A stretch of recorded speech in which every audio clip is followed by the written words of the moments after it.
இடைவிட சகாய மாதாவே,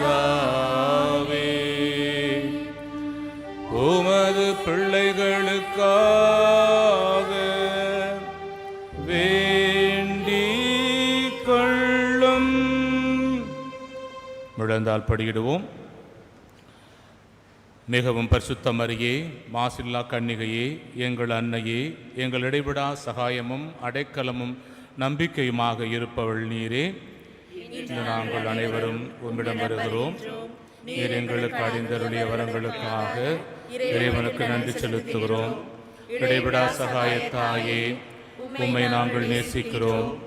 எங்கள் அன்பை காட்ட உமக்கு எப்போதும் சேவை செய்வோம் என்றும், அனைவரையும் உம்மிடம் கொண்டு வர எங்களால் முடிந்தவற்றை செய்வோம் என்றும் வாக்களிக்கிறோம். இடைவிடா சகாயத்தாயே, இறைவனிடம் சக்தி வாய்ந்தவளே, எங்களுக்கு இந்த வரங்களை பெற்றுத்தாரும். சோதனைகளை வெல்லும் பலத்தையும், இயேசு கிறிஸ்துவிடம் தூய்மையான அன்பையும் நல்ல மரணத்தையும் அடைந்து தாரும். உம்மோடும் உமது திருக்குமாரனோடும் என்றென்றும் வாழ அருள் புரியும். இடைவிடா சகாயத்தாயே, ஆண்டவராகிய இயேசு கிறிஸ்துவே, உமது திருத்தாயாகிய மரியன்னையின் சொல்லிற்கிணங்கி கலிலேயாவின் கானா ஊரில் தண்ணீரை திராட்சை ரசமாக்கினீரே. எங்கள் தாயாகிய சகாய அன்னையின் மகிமையை போற்றி புகழ இங்கு கூடியிருப்பவர்களின் மன்றாட்டுக்களுக்கு செவிசாய்த்தருளும். எங்கள் மனமார்ந்த நன்றியை ஏற்றுக்கொண்டு எங்கள் விண்ணப்பங்களை கேட்டு அருள் புரிவீராக. இடைவிடா சகாயத்தாயே, சக்தி வாய்ந்த முது திருப்பெயரை கூவி அழைக்கிறோம். வாழ்வோரின் பாதுகாவலும் மதிப்போரின் மீட்புமாயிருப்பவர் நீரே. உமது திருப்பெயர் எங்கள் நாவில் என்று ஒலிப்பதாக. முக்கியமாக சோதனை நேரத்திலும் மரண வேளையிலும் உமது திருப்பெயரை கூவி அழைப்போமாக. உமது திருப்பெயர் நம்பிக்கையும் சக்தியும் வாய்ந்தது. ஆசீர்வதிக்கப்பட்ட அன்னையே, நாங்கள் உம்மை அழைக்கும் போதெல்லாம் எங்களுக்கு உதவி செய்தருளும். நாங்கள் உமது திருப்பெயரை உச்சரிப்பதோடு திருப்தி அடைய மாட்டோம். நீரே எங்கள் இடைவிடா சகாயத்தாய் என்பதை எங்களது தினசரி வாழ்க்கையில் எடுத்து காட்டுவோம். நமது சரீர நன்மைகளுக்காக மன்றாடுவோம். ஓ இடைவிடா சகாயத்தாயை, மிகுந்த நம்பிக்கையுடன் உம்முன் முழந்தாளிடுகிறோம். எங்கள் தினசரி வாழ்க்கை சிக்கல்களில் உமது உதவியை கெஞ்சி மன்றாடுகிறோம். துன்பதுயரங்கள் எங்களை வீழ்த்துகின்றன. வாழ்வின் ஏற்றத்தாழ்வுகளும் வறுமை பிணிகளும் எங்கள் வாழ்வை துன்பத்தில் ஆழ்த்துகின்றன. எப்பக்கமும் துன்பமே நிறைந்திருக்கின்றது. இரக்கம் நிறைந்த தாயே, எங்கள் மேல் இரக்கமாயிரும். எங்கள் தேவைகளை நிறைவேற்றும். எங்கள் துன்பங்களிலிருந்து எங்களை மீட்டருளும். ஆனால் நாங்கள் இன்னும் அதிக காலம் துன்புறுதல் இறைவனின் சித்தமானால் நாங்கள் அவற்றை அன்புடனும் பொறுமையுடனும் ஏற்றுக்கொள்ள சகிப்புத்தன்மையை எங்களுக்கு அளித்தருளும். ஓ இடைவிடா சகாயத்தாயே, இந்த வரங்களை எல்லாம் எங்கள் வேறு வரங்களை குறித்து அல்ல, ஆனால் உமது அன்பிலும் வல்லமையிலும் நம்பிக்கை வைத்து கெஞ்சி மன்றாடுகின்றோம். வாசகத்திற்காக நாம் செவி கொடுப்போம். எழுந்து நிற்கலாம். இன்றைய சிந்தனைக்கு உதவியாக எசாயா தீர்க்கதரிசி இறைவாக்கினர் எழுதிய நூலிலிருந்து ஒரு சிறு பகுதியை எடுத்திருக்கிறேன். அதிகாரம் 58, வசனங்கள் 3-7 வரை. நாங்கள் உண்ணா நோன்பிருந்த பொழுது நீர் எங்களை நோக்காதது ஏன்? நாங்கள் எங்களை தாழ்த்தி கொண்டபோது நீர் எங்களை கவனியாதது ஏன் என்கிறார்கள். நீங்கள் நோன்பிருக்கும் நாளில் உங்கள் ஆதாயத்தையே நாடுகின்றீர்கள். உங்கள் வேலையாட்கள் அனைவரையும் ஒடுக்குகின்றீர்கள். இதோ வழக்காடவும் வீண் சண்டையிடவும் கொடும் கையால் தாக்கவுமே நீங்கள் நோன்பிருக்கிறீர்கள். இன்று போல் நீங்கள் உண்ணா நோன்பிருந்தால் உங்கள் குரல் உன்னதத்தில் கேட்கப்படாது. ஒருவன் தன்னை ஒடுக்கிக் கொள்ளும் நாளையா நான் உண்ணா நோன்பின் நாளாக தெரிந்து கொள்வது? ஒருவன் நாணலைப் போல் தன் தலையை தாழ்த்தி சாக்கு உடையையும் சாம்பலையும் அணிந்து கொள்வதா எனக்கு ஏற்ற நோன்பு? எதையா நீங்கள் நோன்பு என்றும் ஆண்டவருக்கு உகந்த நாள் என்றும் அழைக்கின்றீர்கள்? கொடுமை தலைகளை அவிழ்ப்பதும் நுகத்தின் பிணையல்களை அறுப்பதும் ஒடுக்கப்பட்டோரை விடுதலை செய்து அனுப்புவதும் எவ்வகை நுகத்தையும் உடைப்பதுமன்றோ நான் தேர்ந்து கொள்ளும் நோன்பு. பசித்தோருக்கு உங்கள் உணவை பகிர்ந்து கொடுப்பதும் தங்க இடமில்லா வறியோரை உங்கள் இல்லத்திற்கு அழைத்து வருவதும் உடையற்றோரை காணும்போது அவர்களுக்கு உடுக்கக் கொடுப்பதும் உங்கள் இனத்தாருக்கு உங்களை மறைத்து கொள்ளாதிருப்பதுமன்றோ நான் விரும்பும் நோன்பு.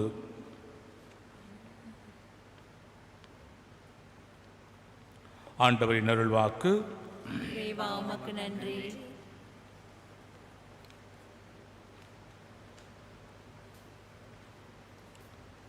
இயேசுவில் பிரியமான சகோதர சகோதரிகளே, நாம் போன வாரம் நோன்பை பற்றி நாம் சிந்தித்தோம். இன்றும் அதன் தொடர்ச்சியாக சிந்தனையை நாம் செலுத்துவோம். கடந்த வாரம் நோன்பு என்றால் என்ன, பல்வேறு மதங்களில் நோன்பை பற்றி என்ன கூறுகிறது, நோன்பு இருப்பது அவசியம்தானா, அதனால் எனக்கு என்ன பயன் வரப்போகிறது என்று நாம் சிந்தித்தோம். இன்று அதனை அடிப்படையாக கொண்டு மேலும் சிந்திப்போம். உண்மையான நோன்பு என்றால் என்ன? இன்றைய வாசகத்தில் நீங்கள் வாசிக்க கேட்டீர்கள். கடவுள் எதனை நோன்பு என்று கூறுகிறார், எது நோன்பு அல்ல என்று கூறுகிறார். உண்ணாமல் இருப்பது, குடிக்காமல் இருப்பது, நாம் போன வாரம் தியானித்ததை போல வீணான ஆடம்பரங்கள் செய்யாமல் இருப்பது, இவைகளெல்லாம் நோன்புதான். அதாவது நம்மை வருத்தி கொள்ளுகிற அல்லது சுருக்கி கொள்ளுகிற சில காரியங்கள், அதாவது தியாகம் செய்கின்ற காரியங்கள், இவைகளை நோன்பு என்று கூறுகிறோம். தவறு கிடையாது. ஆனால் அது மட்டும்தான் நோன்பா என்று பார்க்கின்ற பொழுது இல்லை, அதையும் கடந்து சில காரியங்கள் இருக்கிறது என்பதைத்தான் நாம் சிந்திக்க இருக்கிறோம். யோவேல் இறைவாக்கினர் கூறுகிறார், 2வது அதிகாரம் 12-13 வசனங்களிலே, இப்பொழுதாவது நீங்கள் உண்ணா நோன்பிருந்து அழுது புலம்பிக் கொண்டு உங்கள் முழு இதயத்தோடு என்னிடம் திரும்பி வாருங்கள் என்கிறார். என்ன சொல்லுகிறார்? உண்ணா நோன்பிருந்து அழுது புலம்பிக் கொண்டு உங்கள் முழு இதயத்தோடு என்னிடம் திரும்பி வாருங்கள், அரைகுறையாக அல்ல. நோன்பு என்பது ஒரு மனமாற்றத்தை குறிக்கின்ற ஒரு காலம். நம்முடைய இதயத்தில் ஒரு மனமாற்றம் ஏற்பட வேண்டும். அந்த மனமாற்றம் நம்மை கடவுள் அருகில் கொண்டு வந்து சேர்க்க வேண்டும். அதற்கான ஒரு காலம். அதைத்தான் அவரே கூறுகிறார், முழு இதயத்தோடு என்னிடம் திரும்பி வாருங்கள் என்கிறார். நீங்கள் உங்கள் உடைகளை கிழித்து கொள்ள வேண்டாம், இதயத்தை கிழித்து கொண்டு உங்கள் கடவுளாகிய ஆண்டவரிடம் திரும்பி வாருங்கள் என்கின்றார். நாம் உடைகளை கிழித்து கொள்ள தேவையில்லை. அதிகமாக அலங்காரம் செய்வது மட்டுமல்ல, அதுக்காக அலங்காரமே செய்யாமல் ரொம்ப கன்றாவியாக வரணும்னு தேவை கிடையாது. அப்போ தான் மற்றவங்க பார்க்குற போது ஓ நோன்பு அப்படின்னு நினைப்பாங்க. தேவையில்லை. ஆனால் நாம் போடுகின்ற ஆடை சுத்தமாக நீட்டாக இருந்தால் போதும். நம்முடைய உள்ளம் மட்டுமே நொறுங்கப்பட வேண்டும். நமது உள்ளம் கடவுளை நோக்கி திரும்பி வர வேண்டும் என்று யோவேல் தன் மக்களுக்கு அழைப்பு விடுக்கின்றார். உடைகளை அல்ல, உள்ளத்தை கிழித்து கொள்ள வேண்டும். இதுதான் உண்மையான நோன்பு என்பது. வெறும் தியாகம் மட்டுமல்ல, அந்த தியாகம் எதற்காக செய்கிறோம் என்ற ஒரு உண்மையை நாம் தெரிந்து கொள்ள வேண்டும். இதயத்தை கிழித்துக் கொள்வது என்றால் என்ன அர்த்தம்? கத்தியை எடுத்து குத்தி கிழித்துக் கொள்வதா? நிச்சயமாக அல்ல. நான் சொன்னது போல மனமாற்றம். இதயம் என்பது நம் வாழ்வின் மையமாக இருக்கிறது. நாம் செய்கிற தவறுகள் அங்கிருந்து ஊற்றெடுக்கின்றது, அல்லது அது உள்ளே விதைக்கப்படுகிறது. அது நம்மை கெடுப்பதாக இருக்கலாம். அந்த இதயத்தில் இருந்து ஒரு மனமாற்றம் பெற வேண்டும். அதைத்தான் கடவுள் விரும்புகின்றார். கிழித்துக் கொள்வது என்பது கத்தியால் எடுத்து கிழித்துக் கொள்வதல்ல, நாம் செய்கிற தவறுகளிலிருந்து நம்மை திருத்திக் கொள்வது. தீய வழியை விட்டுவிட்டு இறைவன் காட்டுகின்ற வழியில் நாம் நடக்க வேண்டும் என்ற ஒரு செய்தியைத்தான் அது கொடுக்கின்றது. சில பேர் சொல்லுவாங்க, ஒவ்வொரு நவநாளும் ஒவ்வொரு நோன்பு நாட்களும் தவக்காலம் நாங்கள் நோன்பு இருக்கிறோம், பட்டினி கிடக்கிறோம், மன்றாடுகின்றோம், எங்கள் மன்றாட்டு கேட்கப்படுவதில்லையே, இப்போ நோன்பு இருந்து என்ன பிரயோஜனம்? நோன்பு தேவைதானா? நாங்கள் நோன்பு இருக்காமல் எப்பொழுதும் போல வழக்கம் போல இருக்கலாமே என்ற ஒரு கேள்வியை பல பேர் கேட்குறாங்க. நோன்பு இருப்பதால் எந்த பிரயோஜனமும் இல்லை. அப்படிப்பட்ட ஒரு நோன்பு எதற்காக இருக்கணும்? என்ற ஒரு கேள்வி எழும்புகிறது. அதுதான் இன்னைக்கு வாசகம் பார்த்தோம். என்ன சொல்கிறாங்க, சில பேர் நாங்கள் மனமாற மாட்டோம் என்று உறுதியாக இருப்பார்கள். அவர்களுக்கு எல்லா நாட்களும் ஒன்று தான், தவக்காலம் ஒன்று தான், மற்ற நாட்களும் ஒன்று தான். எப்பொழுது ஒருவன் நான் மனமாற மாட்டேன் என்ற ஒரு மனத்தோடு நோன்பு இருக்கிறானோ அந்த நோன்பு அர்த்தமற்றது. காரணம், அந்த 40 நாள் முடிந்தும் தன் பழைய வாழ்க்கையை தொடங்கி விடுவான். இந்த 40 நாட்களில் சில தீயவற்றை விட்டுவிட்டோம் என்று சொன்னால் அடுத்து வருகின்ற பொழுது நாம் அந்த புதிய வாழ்க்கையில் நடைபெற வேண்டும். இந்த 40 நாள் மட்டும் நான் நோன்பு இருப்பேன், இந்த 40 நாள் மட்டும் வாயை வயிற்றை கட்டுவேன், இந்த 40 நாள் முடிந்ததும் நான் பழைய வாழ்க்கை எப்படி வாழ்ந்தேனோ அதே போல வாழ்வேன் என்றால் அதனால் நோன்பிற்கு பிரயோஜனம் கிடையாது. அப்படிப்பட்ட நோன்பும் தேவையில்லை என்பதை நாம் உணர்ந்து பார்க்க வேண்டும். நாம் முயற்சி எடுத்து தோற்பது பெரிதல்ல, ஆனால் முயற்சி செய்கிறோமா என்பதுதான் கேள்விக்குரிய. சில பேர் சொல்லுவாங்க, நான் முயற்சி எடுக்கிறேன் ஆனாலும் தோத்துடுறேன், திருப்பி அதே இதில் விழுந்துறேன். அது பிரச்சனை கிடையாது. நான் முயற்சி எடுக்காமல் அந்த தோல்வியிலேயே இருப்பது தான் தவறு. பல பேர் முயற்சி எடுப்பதே கிடையாது. அதனால தான் சொன்னேன், நான் மனமாற மாட்டேன் என்று ஒரு மனதோடு இருப்பவர்கள் எப்பொழுதுமே மாற மாட்டார்கள், திருந்த மாட்டார்கள். அவர்களுக்கு இது 10வது 11வது நாள் தான். எனவே இசையா சிறைவாக்கினர் கூறுகிறார், நீங்கள் நோன்பு நாளில் கூட உங்கள் ஆதாயத்தையே தேடுகிறீர்கள். நாம் நோன்பு இருக்கும்போது கூட எனக்கு என்ன ஆதாயம் கிடைக்கும், அல்லது பிறருடைய வாழ்க்கை குலைப்பதற்காக நான் உருக்கமாக மன்றாடுகின்ற நாட்களாகத்தான் அது மாறுகிறது. இப்போ அப்படிப்பட்ட நோன்பே கிடையாது. அதைத்தான் இறைவாக்கினர் எசாயா கூறுகிறார். என்ன பண்ணுறீங்களா, உங்கள் ஆதாயத்தை தேடுகிறீர்கள், உங்களுடைய வேலை பார்க்கின்ற வேலையாட்களை ஒடுக்குகின்றீர்கள், வீணாக வழக்காடுகின்றீர்கள், வீணாக சண்டையிடுகின்றீர்கள், கொடும் கையால் தாக்கச் செய்கின்றீர்கள், உடன் பிறந்தாரை மற்றவரை கை கொண்டு அடிக்கக்கூடிய அளவுக்கு நீங்கள் போய்கொண்டிருக்கிறீர்கள். இதுவா நோன்பு? அது நோன்பு அல்ல. தெளிவாக கூறுகிறார். இவைகள் செய்து கொண்டிருப்போம் என்று சொன்னால் நாம் நோன்பு இருப்பதால் ஒரு பயனும் கிடையாது. இன்றைய வாசகத்தில் வாசிக்க கேட்டது போல 5வது வசனம் கூறுகிறது, ஒருவன் தன்னை ஒடுக்கிக் கொள்ளும் நாளையா நான் உண்ணான் நோன்பின் நாளாக தெரிந்து கொள்வது? உங்களை ஒடுக்கிக் கொண்டு, உங்களை வருத்தி கொண்டு, ரொம்ப கஷ்டப்பட்டு கொண்டு நீங்கள் நோன்பு இருக்க வேண்டுமா? அப்படிப்பட்ட உண்ணான் நோன்பு எனக்கு ஏற்றதா? ஒருவன் நாணலை போல தன் தலையை தாழ்த்தி சாக்கு உடையையும் சாம்பலையும் அணிந்து கொள்வதா எனக்கேற்ற நோன்பு? நீங்கள் பாவத்தின் விளைவாக என் முன்னால் வருவதற்கு கூனி குறுகி தலையை தொங்க போட்டு கொண்டு வருவதா எனக்கேற்ற நோன்பு? தலை நிமிர்ந்து நீங்கள் வாழ வேண்டும், துணிந்து நீங்கள் வாழ வேண்டும், தூய்மையாக நீங்கள் வாழ வேண்டும், பாவமற்று வாழ வேண்டும், எப்போதும் கம்பீரமாக நீங்கள் இருக்க வேண்டும். அப்பேற்பட்ட ஒரு நோன்பு தான் எனக்கு ஏற்ற நோன்பு. உங்கள் தலையை தாழ்த்தி கொண்டு அவமானத்தால் குனிந்து கொள்வதோ அசிங்கமாக நினைப்பதோ அப்பேற்பட்ட ஒரு நோன்பு தேவையில்லை என்று அவர் கூறுகின்றார். ஆக உண்மையான நோன்பு என்பது என்னவென்றால் மனமாற்றம். உண்மையான நோன்பு என்பது நம்முடைய இதயத்தின் மாற்றத்தை மட்டுமே அது குறிக்கிறது.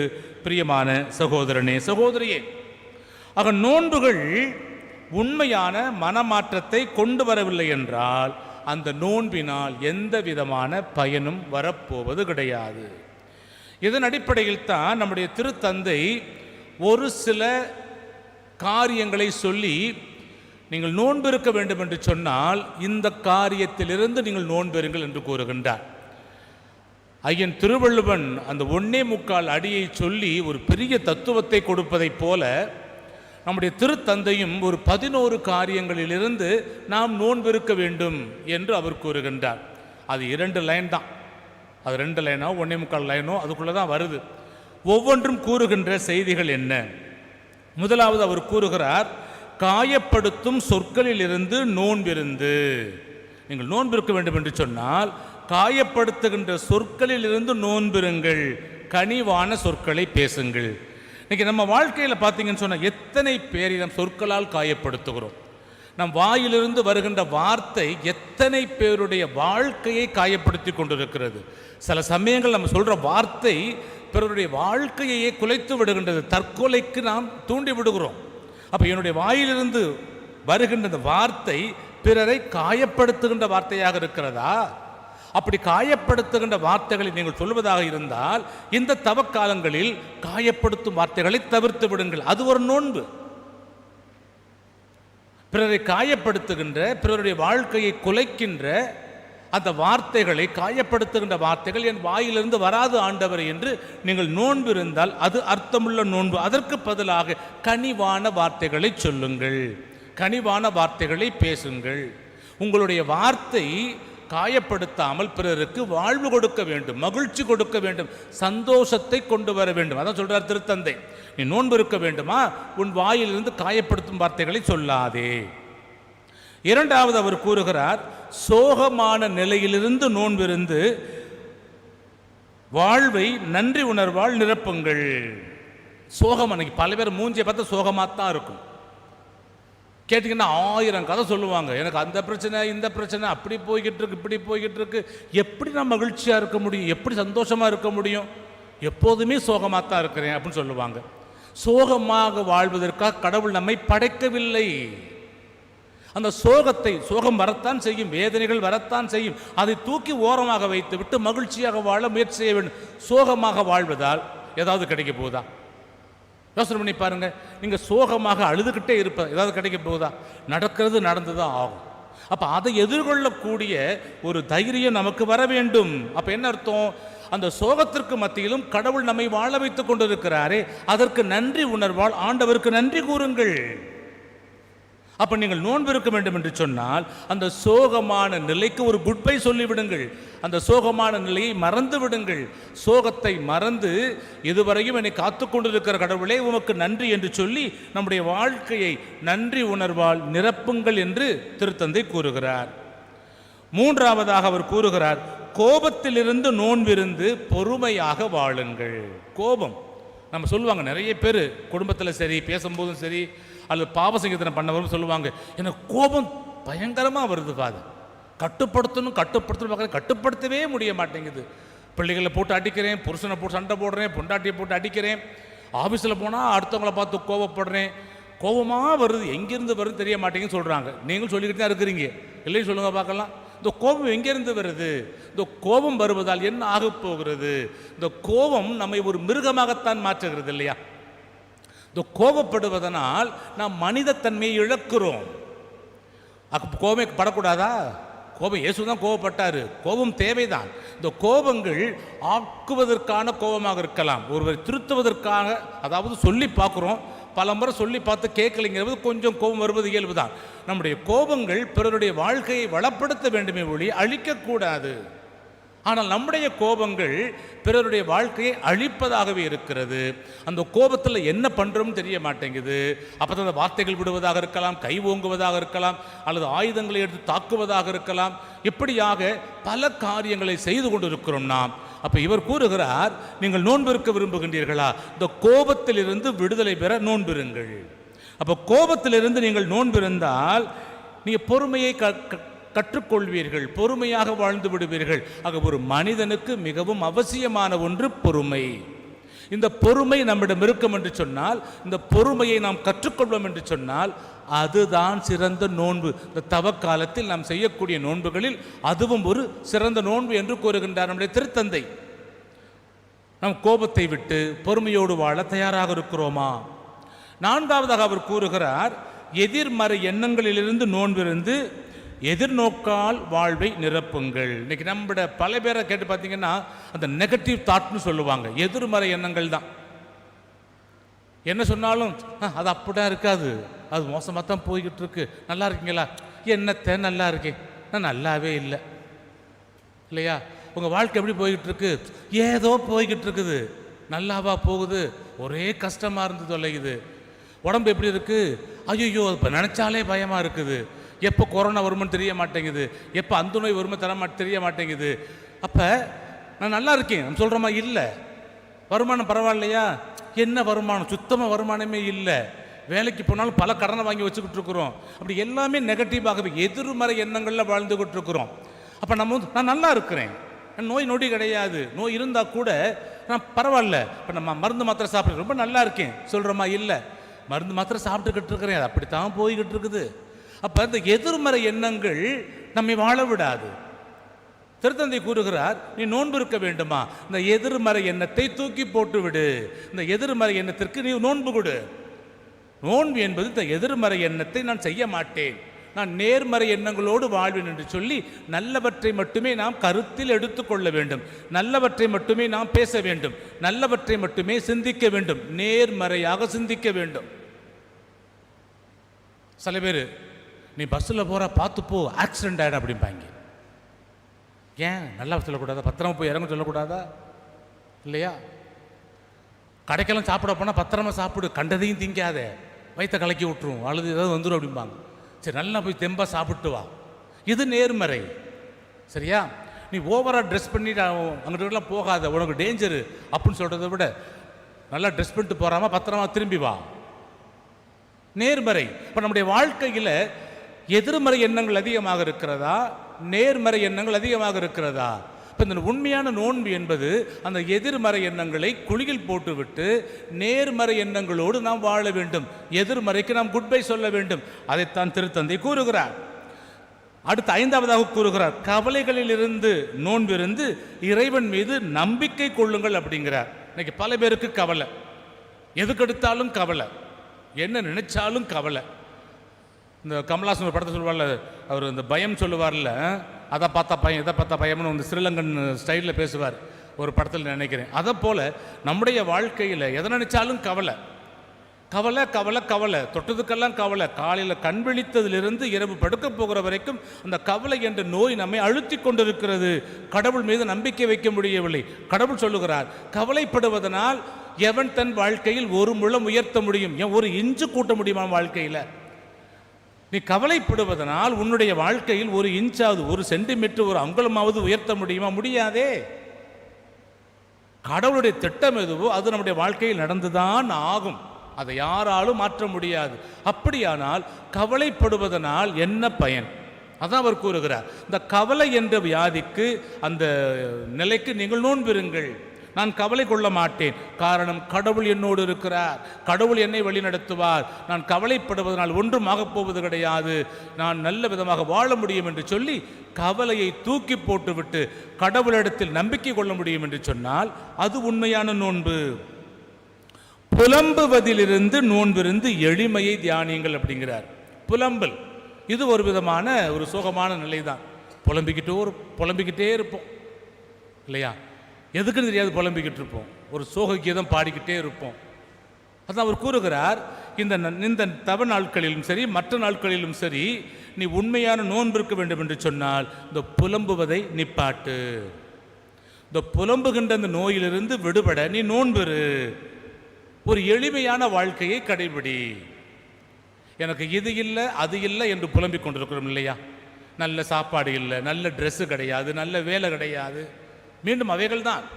இது நினச்சி புலம்பிக்கிட்டே இருக்கிறோம். கடவுள் கொடுத்த இந்த வாழ்க்கையாக இருக்கலாம், கடவுள் கொடுத்த இந்த வீடாக இருக்கலாம், கடவுள் கொடுத்த அந்த உடையாக இருக்கலாம், இறைவா உமக்கு நன்றி என்று சொல்லி ஒரு எளிமையோடு, எளிமையான மனநிலையோடு நாம் வாழ வேண்டும் என்ற ஒரு சிந்தனையை திருத்தந்தை கொடுக்கிறார். அடுத்து 7வதாக அவர் சொல்லுகிறார், மன அழுத்தத்திலிருந்து நோன்பிருந்து இறை வேண்டலில் நீங்கள் ஈடுபடுங்கள். மன அழுத்தம், ப்ரெஷர், இன்னைக்கு ஒர்க்கு ப்ரெஷர் எல்லா இடத்துலையும் இருக்குது. குடும்பத்தில் இருக்குது, பள்ளிக்கூடத்தில் இருக்குது, வேலை பார்க்குற இடத்துல இருக்குது, பஸ்ஸில் போகும்போது, ட்ரெயினில் போகும்போது, சாலையில் பயணிக்கும் போது கூட மக்கள் மன அழுத்தத்தோடு தான் வாகனத்தை ஓட்டி கொண்டு போகிறார்கள். சிந்தனைகள் சிதறிக்கிட்டே போய்கிட்டு இருக்கு, பலவற்றை யோசிச்சுக்கிட்டு போய்கிட்டு இருக்கிறாங்க. இந்த மன அழுத்தம் இன்னைக்கு பல பேரை படுக்கையாக மாற்றிக்கிட்டு இருக்கு. இந்த மன அழுத்தம் பல பேரை நோயாளியாக மாற்றிக்கிட்டு இருக்குது. மன அழுத்தம் வந்தால் இரத்த அழுத்தம் உயர்ந்து நம்மை ஒரு பிபி நோயாளியாக மாற்றி விடுகிறது என்று தெரிந்திருந்தும் நாம் மன அழுத்தத்திலேயே வாழ்ந்து கொண்டிருக்கிறோம். இந்த தவக்காலம் என்பது நீங்கள் அதிலிருந்து விடுதலை பெற வேண்டும் என்று விரும்பினால் இந்த மன அழுத்தத்திலிருந்து விடுபட வேண்டும் என்று நோன்பிருங்கள் என்று கூறுகின்றார் திருத்தந்தை. இந்த உலகத்தில் பிபிக்காரனுடைய எண்ணிக்கை அதிகமாக போய்கிட்டு இருக்கு. இந்த பிபி வந்தாலே மற்ற நோய்களும் ஒன்றன் பின் ஒன்றாக வர ஆரம்பித்து விடுகிறது. ஆக இப்படியாக நாம் இந்த மன அழுத்தத்திலிருந்து விடுதலை பெற வேண்டும். நாம் செய்கின்றோமா? அதிலிருந்து விடுதலை பெற நீங்கள் தயாராக இருக்கிறீர்களா என்று கேட்டு பார்க்க வேண்டும். 8வதாக மனக்கசப்பு தன்மையிலிருந்து நோன்பிருந்து மகிழ்வால் மனதை நிரப்புங்கள். மனக்கசப்பு, வேதனை, இது வேறு விதமான ஒரு சூழ்நிலைகள். மனித வாழ்க்கையில் பல பேர் மனக்கசப்போடு தான் வாழ்ந்து கொண்டிருக்கும். உறவுகளில் மனக்கசப்பு, பெற்றோர் பிள்ளைகள், கணவன் மனைவி, உடன் பிறந்தார், மனக்கசப்பு, பல்வேறு காரணங்கள். சொத்தால் வரலாம், நிலத்தால் வரலாம், பதவியால் வரலாம், பட்டத்தினால் வரலாம். எனக்கு இருக்கு அவனுக்கு இல்லை, அவன் நல்லா இருக்கிற நல்லா இல்லை, அதனால என்னை மதிக்க மாட்டேங்கிறான். அந்த ஒரு கருத்து வேறுபாடு, இந்த மனக்கசப்புக்கள். இந்த மனக்கசப்புக்கள் நம் உறவுகளை அறுத்து கொண்டே போகிறது. இந்த மனக்கசப்புக்கள் நம்மை மகிழ்ச்சியாக வாழ விடுவது கிடையாது. எனவே திருத்தந்தை கூறுகிறார், நீ நோன்பு இருக்க விரும்பினால் இந்த மனக்கசப்பிலிருந்து, அது எந்த உறவு நிலையிலும் இருக்கலாம், இந்த மனக்கசப்பிலிருந்து நீ விடுதலை பெற்று மகிழ்ச்சியான ஒரு மகனாக மகளாக வாழ விரும்பினால் இந்த நோன்பு காலமும் சரி மற்ற காலமும் மகிழ்ச்சியாக இருக்கும் என்று அவர் கூறுகின்றார். 9வதாக, சுயநலத்திலிருந்து நோன்பிருந்து பரிவிரக்கத்திற்கு வாருங்கள், அல்லது பரிவிரக்கத்தோடு வாழ கற்றுக்கொள்ளுங்கள். சுயநலம், இன்னைக்கு எல்லாருமே சுயநலவாதிகள் தான். உங்கள்கிட்ட யாரு பிறநலவாதிகளாக இருக்கிறீங்க? எல்லாருமே தான். சில சமயங்கள் அல்லது பல சமயங்களில் நான், எனது, எனக்கு என்ற ஒரு குடும்ப சூழலில் வாழ்கிறோமே ஒழிய பிறரை பராமரித்தல், பிறரை பேணுதல் என்பது அதிகமாக இல்லை. எப்போதாவது பண்ணுவோம், இல்லைன்னு சொல்ல வரல, நீங்கள் பண்ணலாம். ஆனால் பெரும்பாலான சமயங்களில் நாம் சுயநலவாதிகளாகவே இருக்கிறோம். இந்த சுயநலத்திலிருந்து நீங்கள் விடுதலை பெற வேண்டும் என்று சொன்னால் நீங்கள் அதற்கு மாற்றாக பரிவிரக்கத்தோடு வாழ வேண்டும். ஆக அந்த சுயநலம் என்ற ஒரு நிலையிலிருந்து நீங்கள் விடுதலை பெற அந்த அதற்காக நோன்பிருங்கள் என்று திருத்தந்தை கூறுகிறார். காழ்ப்புணர்ச்சியிலிருந்து நோன்பிருந்து ஒப்புரவாகுங்கள். 10வதாக சொல்லுகிறார், காழ்ப்புணர்ச்சியிலிருந்து நீங்கள் நோன்பிருந்து பிறரோடு ஒப்புரவாகுங்கள். மன்னிக்க முடியாத ஒரு சூழ்நிலை, ஏற்றுக்கொள்ள முடியாத ஒரு சூழ்நிலை, எதிரிகளாகவே பார்க்கின்ற ஒரு சூழ்நிலை, இவைகளிலிருந்து நீங்கள் விடுதலை பெற்றால் மாத்திரமே நீங்கள் ஒப்புரவாக முடியும். மனிதன் மனிதனோடும் மனிதன் கடவுளோடும் ஒப்புரவாக வேண்டும் என்று சொன்னால் இந்த காழ்ப்புணர்ச்சியிலிருந்து நாம் விடுதலை பெற வேண்டும். நாம் காழ்ப்புணர்ச்சியிலிருந்து விடுதலை பெற தயாராக இருக்கிறோமா, அல்லது அதற்குள்ளே வாழ்ந்து கொண்டிருக்கிறோமா? பிரியமான சகோதரனே, சகோதரியே, இது ஒரு வகையான நோன்பு. இறுதியாக அவர் கூறுகிறார், சொற்களில் இருந்து நோன்பிருந்து மௌனத்தில் கவனியுங்கள், அல்லது மௌனத்தில் வாழுங்கள். பல சமயங்களில் பேசிக்கிட்டே இருப்போம் இல்லையா? பேசிக்கிட்டே இருப்போம். மௌனம் என்பதும் தேவை வாழ்க்கையில். எனவே தான் சில சொல்லுவாங்க, அவர் வாய் திறந்தா மூட மாட்டார், எப்போதும் பேசிக்கிட்டே இருப்பார், 24 hours பேசிக்கிட்டு இருப்பார் என்ற ஒரு நிலை. பேசுவது நல்லது, இல்லை என்று சொல்லவில்லை. ஆனால் என்ன பேசுகிறோம், ஏது பேசுகிறோம், பயனுள்ளதா பயனற்றதா என்பதை நாம் சிந்தித்து பார்க்க வேண்டும். எனவே தான் திருச்சபையிலும் பார்க்கிறோம், மௌனம் என்பது தேவை, சைலன்ஸ். நம்ம அதனால் பள்ளம் பார்த்தோம்னா பூசை முடிஞ்ச உடனே இறுதி பாட்டு பாடுவது கிடையாது. அந்த மௌனத்தை கொடுக்க வேண்டும், அந்த சிந்தனை உணர்வோடு மக்கள் போக வேண்டும் என்ற ஒரு காரணத்திற்காகத்தான் இந்த தவ நாட்களிலே திருப்பலி முடிந்ததும் இறுதி பாடல் பாடாமல் மௌனமாக நீங்கள் போய் கொண்டிருக்கிறீர்கள். மௌனம் வாழ்க்கையில் தேவை. வீட்டில் கோபப்பட்ட என்ன பண்ணுறீங்க? மௌனமாயிடுறீங்க. இல்லை, பெரியவங்க சொல்லுவாங்க, கணவன் மனைவி சண்டையா, அப்போ என்ன பண்ணுங்க, நீங்கள் கோபம் அதிகமாக வந்தால் தண்ணியை வாயில் ஊற்றிக்கிட்டு பேசாமல் இருங்க அப்படிம்பாங்க. ஏன்? தண்ணி வாயிலேருந்து பேச மாட்டீங்க நீங்கள். அது மனைவிக்காக இருக்கலாம், கணவனுக்காக இருக்கலாம், யாருக்காகவும் இருக்கலாம். யார் கோபத்தை, சண்டையை வளர்க்காமல் சமாதானம் செய்ய விரும்புகின்றீர்களோ அப்போது நீங்கள் வாய்க்குள்ள எதையாவது போட்டுக்கிறங்க. ஒன்று தண்ணியை ஊற்றிட்டீங்கன்னா அது சிந்துங்கிற இதில் நான் பேச மாட்டோம், வாய் திறக்க மாட்டோம். இப்போ மௌனம் ஒரு சிறந்த ஒரு மருந்தாக இருக்கிறது.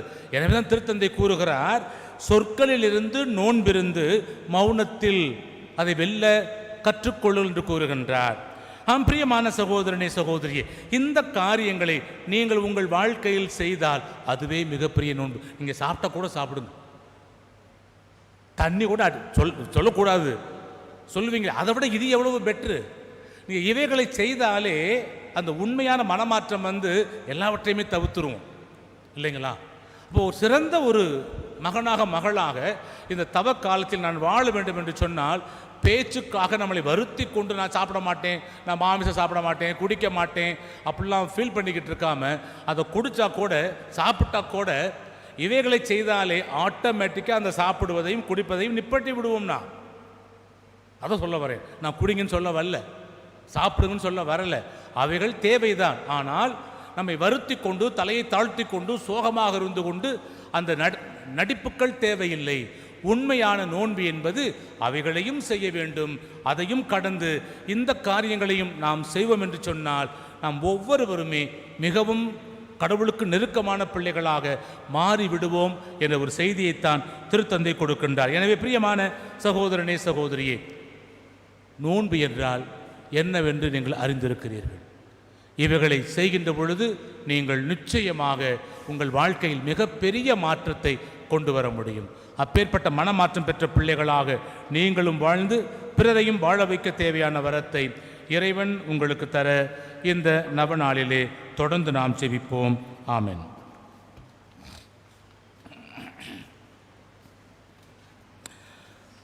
விழுந்தால் படியிடுவோம்,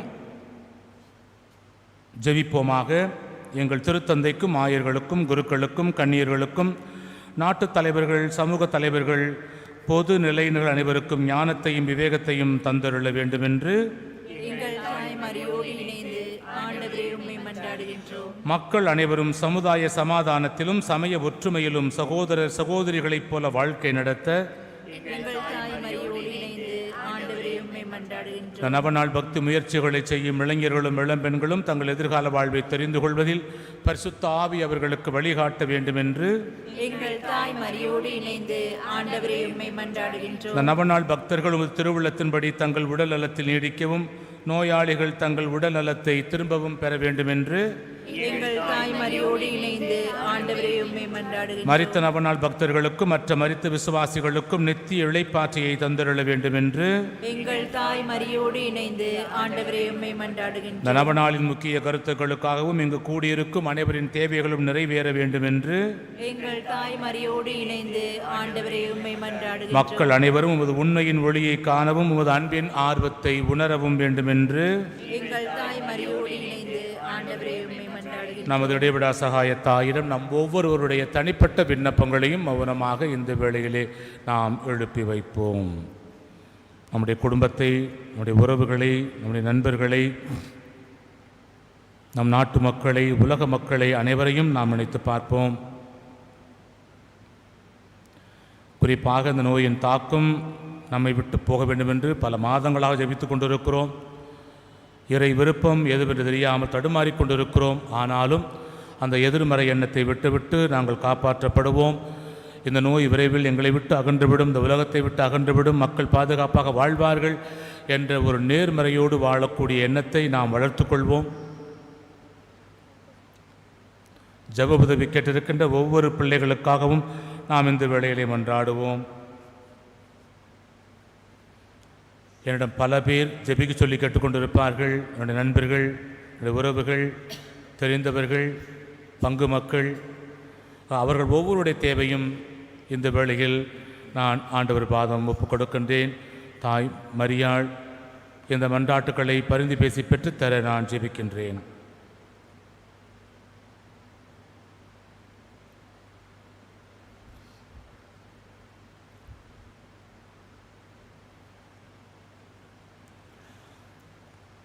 நன்றியறிதல்கள். நீர் எங்களுக்கு அளித்த அனைத்து அருள்வரங்களுக்காகவும் ஆண்டவரே எங்கள் நன்றி அறிதலை ஏற்றுக்கொள்ளும். எங்கள் தாய் மரியோடு இணைந்து ஆண்டவரே உமக்கு நன்றி செலுத்துகின்றோம். திருச்சபையின் அருளடையாளங்கள் வழியாக நாங்கள் பெற்றுக்கொண்ட எல்லா வரங்களுக்காகவும் எங்கள் தாய் மரியோடு இணைந்து ஆண்டவரே உமக்கு நன்றி செலுத்துகின்றோம்.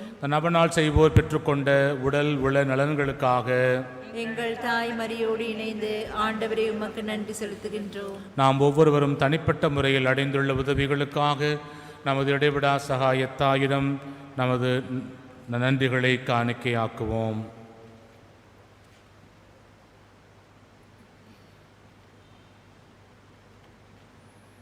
நாம் பெற்றுக்கொண்ட எல்லா நன்மைகளுக்காகவும் சிறிய பெரிய நன்மைகளுக்காக நாம் நன்றி கூறுவோம். நம்மை வாழ வைத்து கொண்டிருக்கிறார், அடிப்படை தேவைகளை கொடுத்து கொண்டிருக்கிறார். வேலை வாய்ப்புகள் குறைந்திருந்தாலும் நமக்கு உண்ண உணவு கிடைக்கிறது, இருக்க இருப்பிடம் இருக்கிறது. நன்றி கூறுவோம்.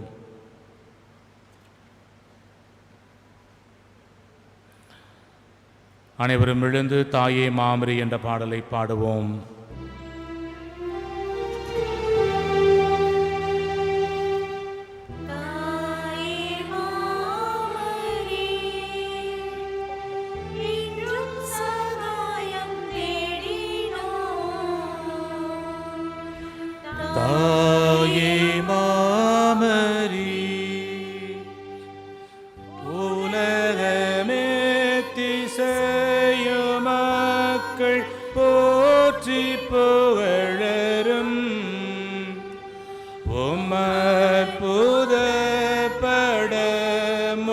வந்து நிற்கும். எங்களை கண்ணோக்குவி தாயே வாமரி, என்றும் சகாயம் தேடினோ தாயே மாமரி. முழந்தால் படியிடுவோம். இந்த வேளையில் நம் குடும்பத்தில் உள்ள நமக்கு தெரிந்த ஒவ்வொரு நோயாளிகள் நினைத்து பார்ப்போம். சிறிய அளவிலோ பெரிய அளவிலோ அவர்கள் பாதிக்கப்பட்டு போராடி கொண்டிருக்கலாம், மருந்து மாத்திரை எடுத்துக்கொண்டிருக்கலாம். அவர்களை இறைவன் தொட வேண்டும்.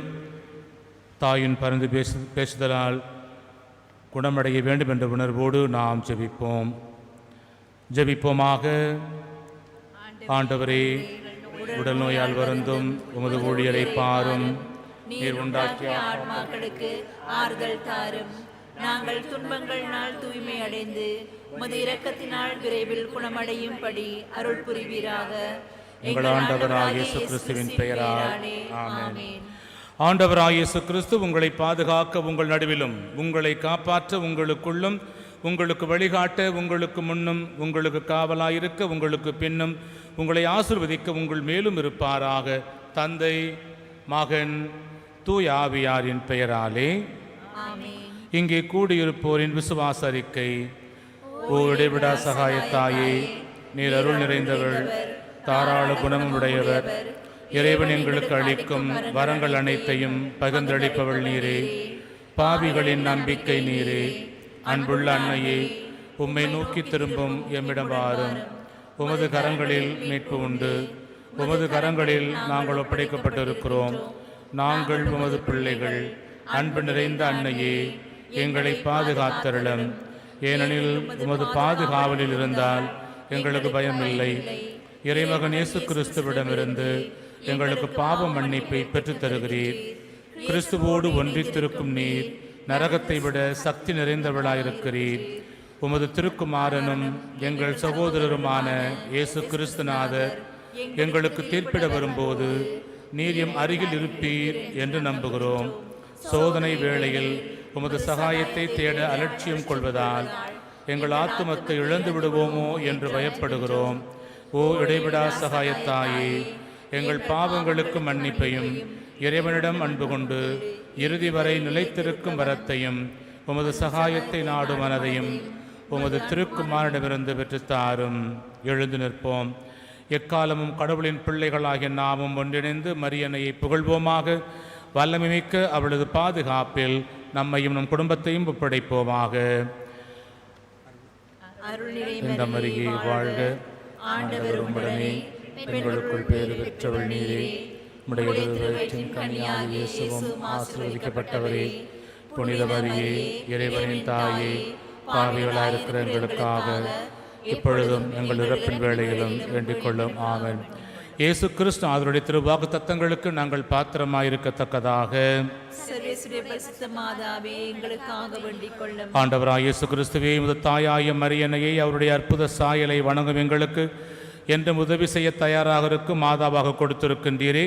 அவருடைய தாய்க்குரிய சலுகையை தேடுகிற நாங்கள் உமது மீட்பின் பேறு பலன்களை நித்தியத்திற்கும் அனுபவிக்கும்படி எங்களுக்கு உதவி செய்தருளும். என்றென்றும் வாழ்ந்து ஆட்சி புரியும் இறைவா. ஆமென்.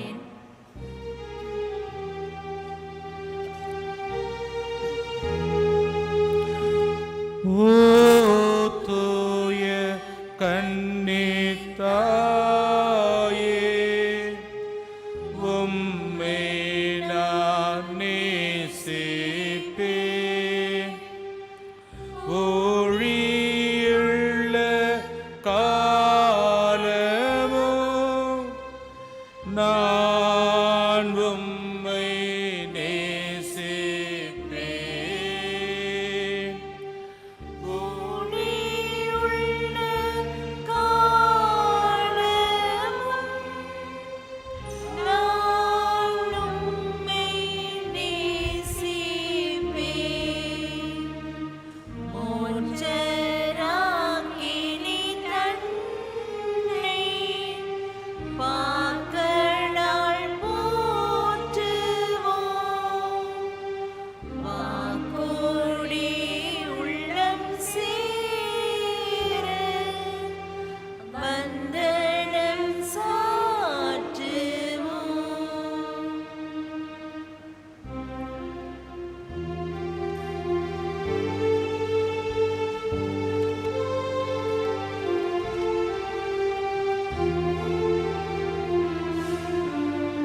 எத்திசையும் புரிவோம்.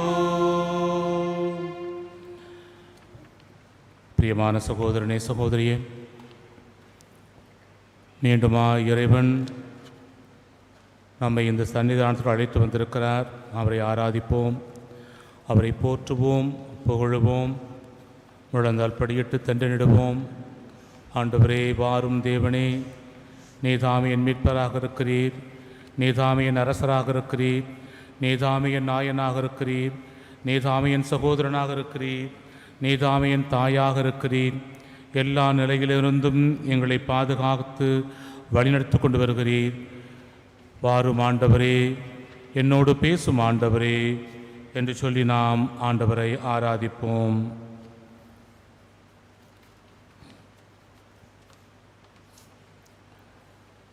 எத்தனையோ மக்களுக்கு இல்லாத பாக்கியம் நமக்கு கொடுக்கப்பட்டிருக்கிறது. ஆண்டவரை முகமுகமாக பார்ப்பதற்குரிய அந்த பாக்கியத்தை பெற்றிருக்கிறோம். எத்தனையோ மக்கள் வேலை வேலை என்று அலைந்து கொண்டிருந்தாலும், எத்தனையோ மக்கள் பல்வேறு பிரச்சனைகளினால் நேரம் ஒதுக்க முடியாமல் மனமுடைந்து மன இறுக்கத்தில் இருந்தாலும், இதோ இறைவன் நம்மை இந்த சன்னிதானத்தில் அழைத்து வந்திருக்கிறார். அதற்காக நன்றி கூறுவோம்.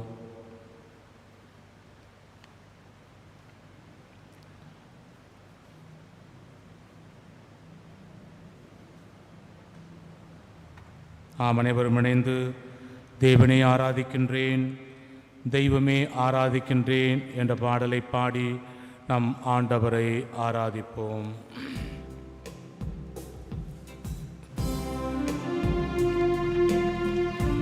தெரிந்த பாடல் நான் பாட அனைவரும் சேர்ந்தே பாடுமாறு கேட்டுக்கொள்கிறேன். தேவனே ஆராதிக்கின்றேன், தெய்வமே ஆராதிக்கின்றேன். பாடுவோம்.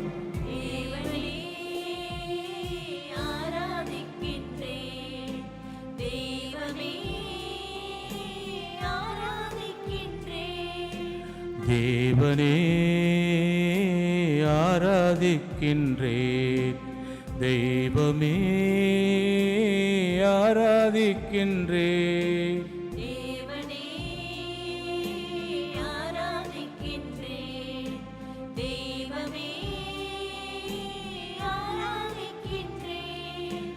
அதிகாலையில் ஆராதிக்கின்றேன், ஆனந்த சத்தத்தோடு ஆராதிக்கின்றேன்.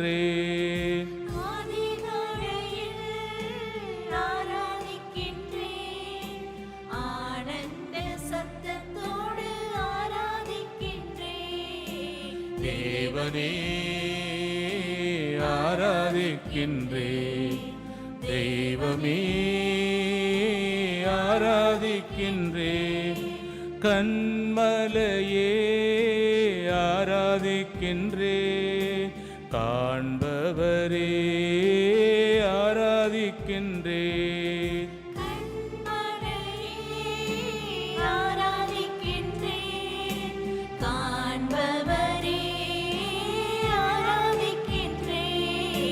தேவனே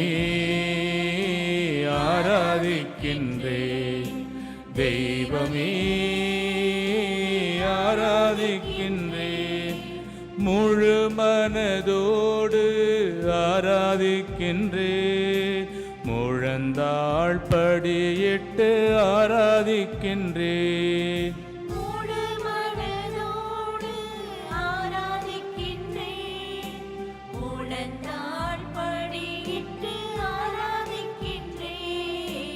தேவனே ஆராதிக்கின்றேன், தெய்வமே சேர்ந்து பாடுவோம். தேவனே ஆராதிக்கின்றேன், தெய்வமே ஆராதிக்கின்றேன். தேவனே ஆராதிக்கின்றேன், தெய்வமே ஆராதிக்கின்றேன். தேவனே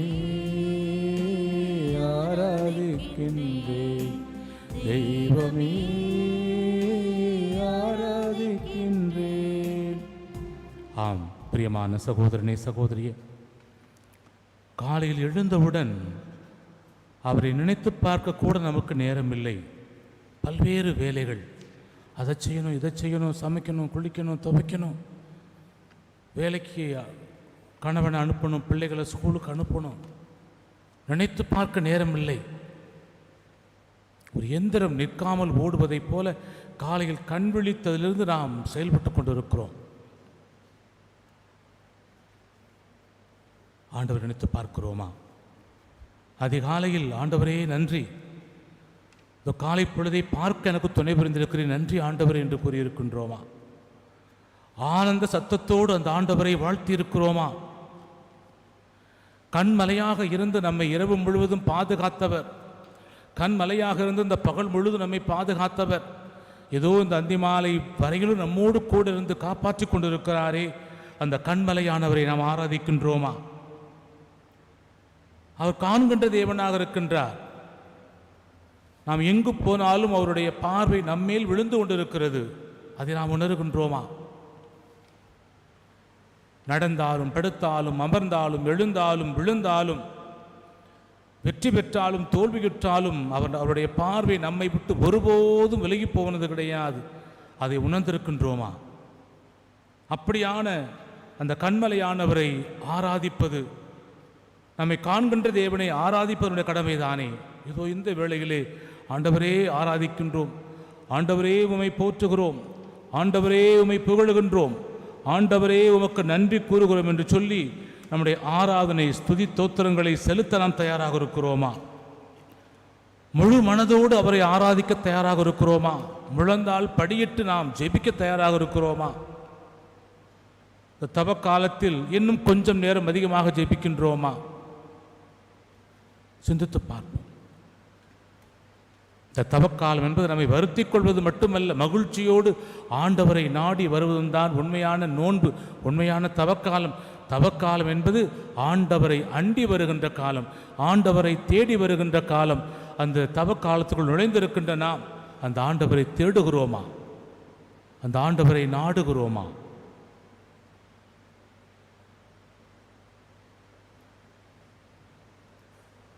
மௌனமாக சற்று நேரம் ஆண்டவரையே உற்று பார்ப்போம்.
தன் பணிவாழ்வை தொடங்குவதற்கு முன்னர் ஆண்டவர் இயேசு பாலை நிலத்திலே 40 இரவும் பகலும் தனித்திருந்து ஜெபித்தார். மௌனமாக ஜெபித்தார். ஆண்டவரோடு பேசி ஜெபித்தார். ஜெபித்திருப்பார் நிச்சயமாக. நாமும் இந்த ஆண்டவரை உற்று பார்த்து கொண்டே இருப்போம். சிந்தனைகள் சிதறாமல், வீட்டு பிரச்சனைகள் வராமல், வெளிப்பிரச்சனைகள் நம்மை அழுத்தாமல், இதோ இந்த நேரம் எனக்கும் என் கடவுளுக்கும் இடையே உள்ள நேரம், இதை யாரும் எடுக்க நான் விடமாட்டேன் என்ற ஒரு மன உறுதியோடு ஆண்டவரை உற்று பார்ப்போமா? இந்த வெள்ளை நிறத்தில் தன்னை அடக்கி கொண்ட கடவுள் நம் மத்தியில் எழுந்தள்ளி வந்திருக்கிறார். இந்த அப்பரச குணத்திலே அவர் மெய்யாகவே வாழ்ந்து கொண்டிருக்கிறார். அவர் இறந்து போன கடவுள் அல்ல, உயிரோடு வாழுகின்ற கடவுள். என்றும் என்றும் நான் உன்னோடு இருக்கிறேன் என்று கூறுகின்ற கடவுள். உன் வாழ்க்கையில் வேதனையா, உன் வாழ்க்கையில் சோதனையா, உன் வாழ்க்கையில் கண்ணீர் கவலையா, உன் வாழ்க்கை ஏண்டா வாழுகிறோம் என்று நீ நொந்து போயிருக்கிறாயா? குடும்பத்திலே பல்வேறு பிரச்சனைகள் தலையெடுத்து கொண்டிருக்கிறதா? யாரிடம் செல்வோம் இறைவா என்ற வேதனையோடு போக்கிடும் இல்லையே என்று புலம்பிக் கொண்டிருக்கிறாயா? ஆண்டவர் கூறுகிறார், நான் இருக்கிறேன் மகனே மகளே, என்னிடம் ஓடிவா. உன் இதயத்தின் வேதனைகள் எவ்வளவாக இருந்தாலும் அதை ஆற்றுவதற்கு நான் தயாராக இருக்கிறேன். உன் காயத்தை ஆற்ற நான் தயாராக இருக்கிறேன். என்னிடம் வருவதற்கு நீ தயாராக இருக்கிறாயா? இதோ அன்று அன்பு சீடன் யோவான் என் மார்பு மீது சாய்ந்து கொண்டு அவன் உரையாடினானே, அதுபோல ஒரு மகனுக்குரிய வாஞ்சையோடு, ஒரு மகளுக்குரிய வாஞ்சையோடு என்னிடம் ஓடி வர நீ தயாராக இருக்கிறாயா? இதோ என் மார்பில் சாய்ந்து கொள்ள தயாராக இருக்கிறாயா என்று ஆண்டவர் கேட்கிறார். நாம் என்ன சொல்ல போகிறோம்? நம்முடைய வாழ்க்கை எவ்வளவு மோசமாக போய் கொண்டிருந்தாலும், தள்ளாடுகின்ற படகை போல இருந்தாலும், கரை சேருவோமா சேரமாட்டோமா என்ற ஒரு அச்சம் பயம் நம்மிடம் இருந்தாலும், நம்மை கரை சேர்க்கக்கூடிய கடவுள் நம் மத்தியில் இருக்கிறார். பிரியமான சகோதரனே சகோதரியே, அந்த கரை சேர்க்கின்ற கடவுள்தான் இங்கே எழுந்து வந்திருக்கிறார். எனவே நாம் கரை சேர்க்கக்கூடிய கடவுளை நாம் பற்றி கொண்டால் நம்மை காப்பாற்றுவார் என்ற உணர்வோடு இந்த பாடலை பாடி நாம் ஜெபிப்போம். என் இதயத்தின் காயத்தை ஆற்றிடும் எந்த இயேசையா. தெரிந்த பாடல் கேட்டிருக்கலாம். நான் பாட பாடகர் குழுவினரோடு சேர்ந்து எங்கள் அனைவரும் பாட வேண்டும். 10 பேர் இருந்தாலும் அந்த 10 பேருடைய குரலும் ஒலிக்க வேண்டும். அதுதான் நாம் கடவுளுக்கு செலுத்துகின்ற பதில் அன்பு என்பதை மறந்துவிட வேண்டாம்.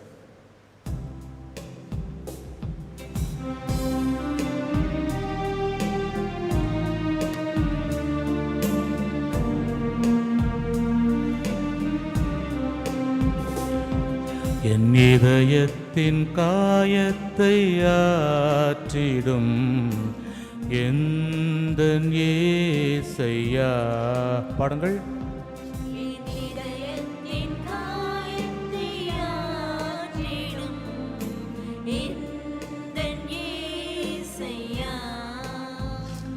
கரை காணா படகை போல தடுமாறும் வாழ்க்கையா, கரை காணா படகை போல தடுமாறும் வாழ்க்கையா, என் இதயத்தின் காயத்தை ஆற்றிடும் எந்தன் இயேசையா. யோவானைப் போல உன் மார்பிலே இளைப்பாற வேண்டுமையா, யோவானைப் போல உன் மார்பிலே இளைப்பாற வேண்டுமையா, கரை காணா படகை போல தடுமாறும் வாழ்க்கையா, கரை காணா படகை போல தடுமாறும் வாழ்க்கையா,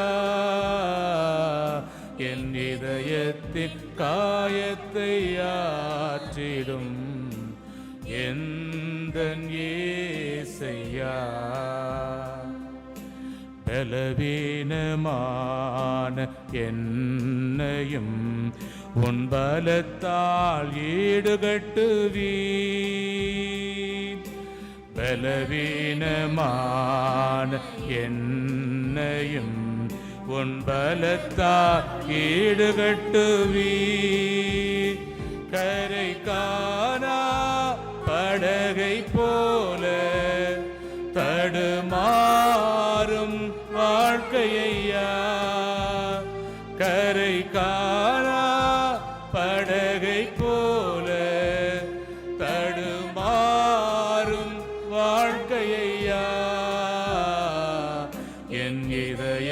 இதயத்தின் காயத்தை ஆற்றிடும் எந்தன் இயேசையா. காணாமல் போன ஆடு நான் அன்போடு தேடினீரே. காணாமல் போன ஆடு நான் அன்போடு தேடினீரே. கரை காணா படகை போல தடுமாறும் வாழ்க்கையா. கரை காணா படகை போல தடுமாறும் வாழ்க்கையா. என் இதயத்தின் காயத்தை ஆற்றிடும் எந்தன் இயேசையா. என் இதயத்தின் காயத்தை ஆற்றிடும் எந்தன் இயேசையா. ஆம், பிரியமான சகோதரனே சகோதரியே, இந்த உலகத்தில் யாராலும் நம் இதயத்தின் காயத்தை ஆற்ற முடியாது, இவர் ஒருவரை தவிர. இவரிடம் அண்டி வந்தால் மாத்திரமே நம் இதயத்துக்கு ஆறுதல் கிடைக்கும். இவர் ஆறுதல் கொடுக்கின்ற தேவனாக இருக்கிறார். நம்முடைய வாழ்க்கை பயணம் எவ்வளவு தடுமாறி கொண்டிருந்தாலும், வாழ்க்கை படகு மூழ்குவதைப் போல இருந்தாலும், ஆண்டவரே மூழ்கிறோமே எங்களை காப்பாற்றும் என்று அன்று ராயப்பர் கதறினாரே. இந்த படகிலே பயணித்த பொழுது, அலை அடித்த பொழுது, படகை கவிழ்த்து போடக்கூடிய ஒரு சூழ்நிலை வந்த பொழுது உயிர் பயம் அவருக்கு இருந்தது. எனவே அந்த நிலையிலே அவர் கதறுகிறார், ஆண்டவரே எங்களை காப்பாற்றும், ஏதோ நாங்கள் வடியப் போகிறோம், இந்த படகு கவிழப் போகிறது, காப்பாற்ற மாட்டீரா என் அச்சத்தால் அலறிய பொழுது, கதறிய பொழுது ஆண்டவர் என்ன சொன்னார்? ஒரு வார்த்தையால் அந்த காற்றையும் கடலையும் அடக்குகிறார். அஞ்சாதே, இறையாதிரு என்று கூறுகிறார். அது அடங்குகிறது, அமைதியாகிறது, காப்பாற்றப்படுகின்றார்கள். நம்முடைய வாழ்க்கை போராட்டத்தில், நம்முடைய துன்ப துயரத்தில் வாழ்க்கையே மூழ்கி போய்விடுமோ என்ற ஒரு பயம் இருக்கின்ற பொழுது நாம் யாரை கூப்பிடுகிறோம்? அண்டை விட்டாரையா? அடுத்தவரையா? வேலை பார்க்கும் இடத்தில் இருந்தா? அவர்களால் நமக்கு முழுமையான இந்த விடுதலை தர முடியுமா என்றாவது கேட்டு பார்க்கிறோமா? பிரியமான சகோதரனே சகோதரியே, துன்பங்கள் பல்வேறு விதமான துன்பங்களாக இருக்கலாம். எந்த துன்பமாக இருந்தாலும் ஆண்டவரை அழைக்கின்ற பொழுது அவர் ஓடி வந்து காப்பாற்றக்கூடிய கடவுளாக இருக்கிறார். ஆனால் நம்மில் பலர் அதை நம்புவது கிடையாது. நோன்பு இருப்பது கூட சுயநலத்திற்காக இருக்கிறோம். நாம் ஜெபம் கூட சுயநலமாகத்தான் இருக்கிறது. உண்மையாக நம்பிக்கை வைத்து நாம் ஆண்டவரை அழைப்போம் என்று சொன்னால் ஓடி வந்து காப்பாற்றுகின்ற கடவுள் தான் நம்முடைய கடவுள். இதை உணர்ந்து பார்த்திருக்கிறோமா?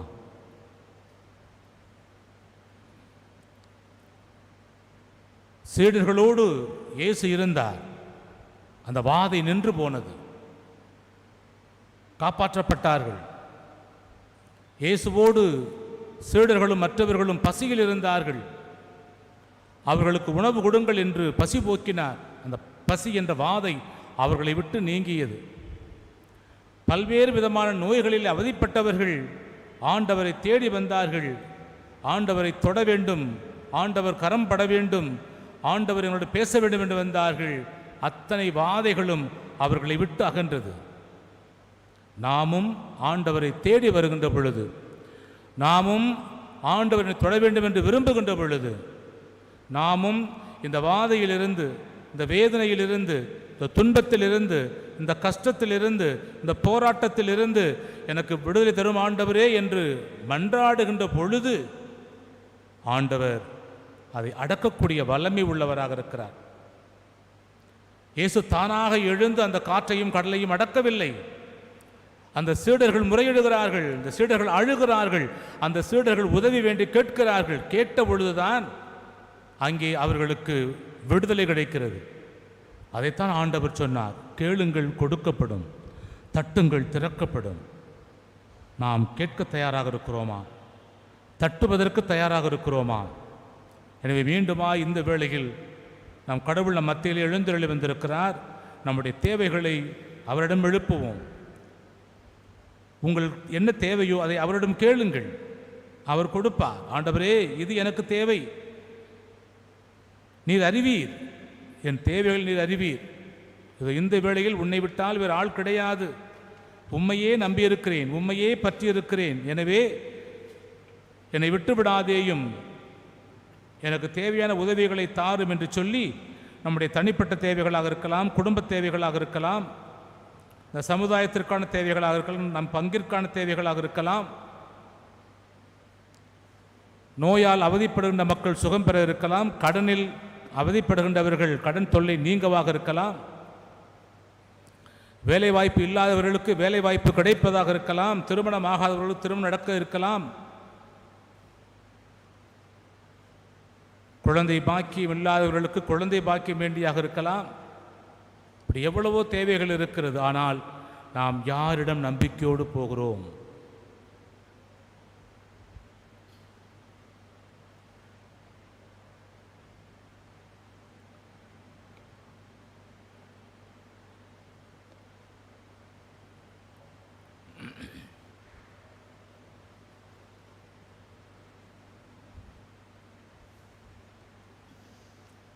எனவே இந்த வேளையில் நாம் அனைவரும் வாதை உந்தன் கூடாரத்தை அணுகாத மகனே, பொல்லாப்பு நேரிடாது என்ற பாடலை தெரிந்திருந்தால் சேர்ந்து பாடுங்கள், சேர்ந்து பாடுங்கள்.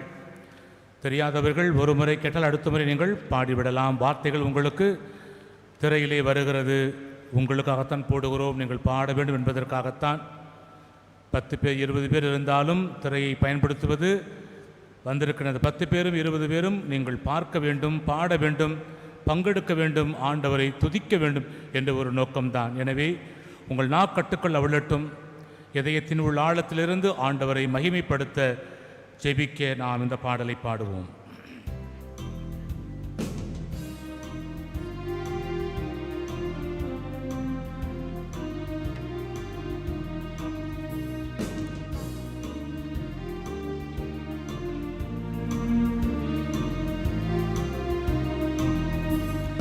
வாதை உந்தன் கூடாரத்தை அணுகாது மகனே, பொல்லாப்பு நேரிடாது மகளே.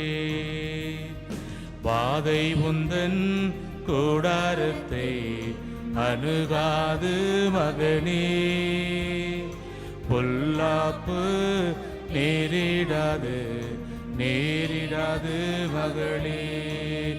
லலலல்லா லல்லா லலல்லா லல்லா லல்லா லல்லா லல்லா லலல்லா லல்லா லல்லா லல்லா லல்லா லல்லா. உன்னதமான கர்த்தரையே உறைவிடமாக்கிக் கொண்டாய், அடைக்கலமாம் ஆண்டவனை ஆதாயமாக்கிக் கொண்டாய். உன்னதமான கர்த்தரையே உறைவிடமாக்கிக் கொண்டாய், அடைக்கலமாம் ஆண்டவனை ஆதாயமாக்கிக் கொண்டாய். வாதை உந்தன் கூடாரத்தை அணுகாது மகனே, பொல்லாப்பு நேரிடாது மகளே. லலலல்லா லல்லா லல்லா லல்லா லல்லா லல்லா லல்லா லல்லா லல்லா லல்லா லல்லா லல்லா. ஆட்டுக்குட்டி இரத்தத்தினால் சாத்தானை ஜெயித்து விட்டோம். ஆவி உண்டு, வசனம் உண்டு, அன்றாடம் வெற்றி உண்டு. ஆட்டுக்குட்டி இரத்தத்தினால் சாத்தானை ஜெயித்து விட்டோம். ஆவி உண்டு, வசனம் உண்டு, அன்றாடம் வெற்றி உண்டு. வாதை உந்தன் கூடாரத்தை அணுகாது மகனே, பொல்லாப்பு நேரிடாது நேரிடாது மகளே. லலலல்லா லல்லா லலல்லா லல்லா லல்லா லல்லா லல்லா.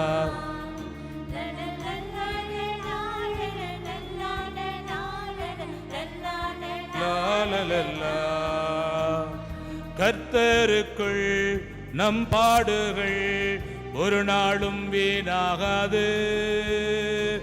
அசையாமல் உறுதியுடன் அதிகமாய் செயல்படுவோம். கர்த்தருக்குள் நம் பாடுகள் ஒரு நாளும் வீணாகாது. அசையாமல் உறுதியுடன் அதிகமாய் செயல்படுவோம்.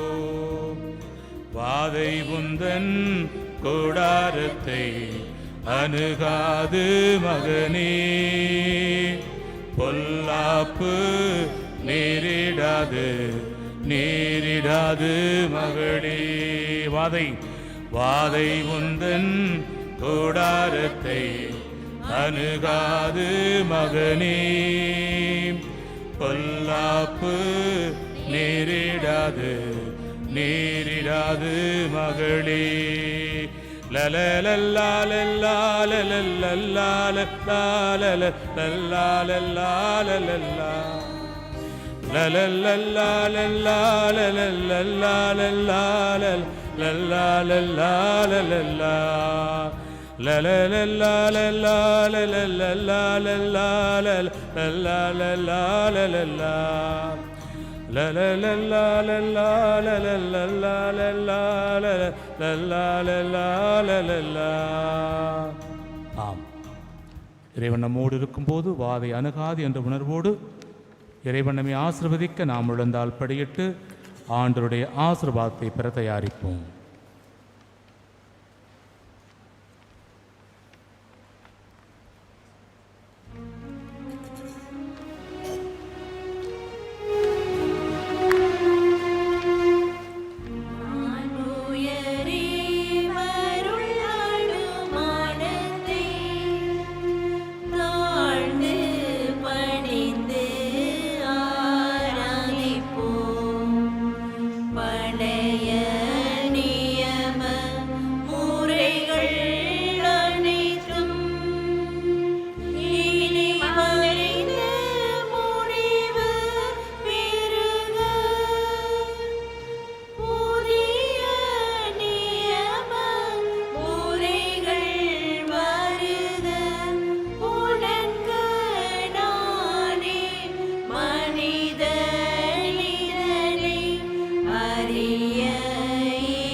வானிலிருந்து அவர்களுக்கு அப்பமளித்தீரே,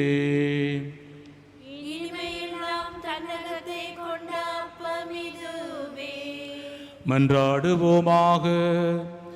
இறைவா, இந்த வியப்புக்குரிய திருவருள் சாதனத்திலே உம்முடைய திருப்பாடுகளின் நினைவு எங்களுக்கு விட்டு சென்றீர்.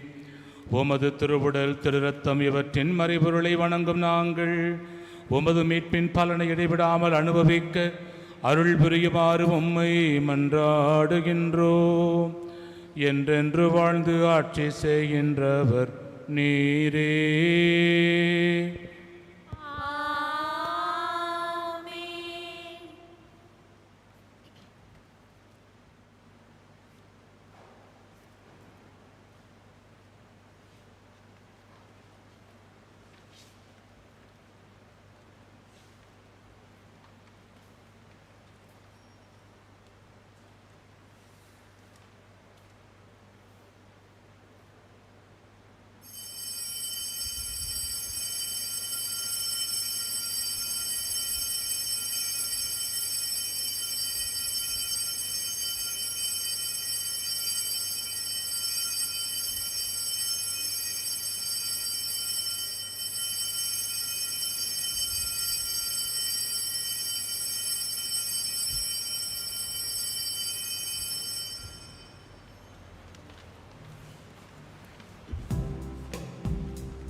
தலைவா உனை வணங்க என் தலைமேல் கரம் குவித்தேன். வரமே உனை கேட்க நான் சிரமே தாழ்வணிந்தேன்.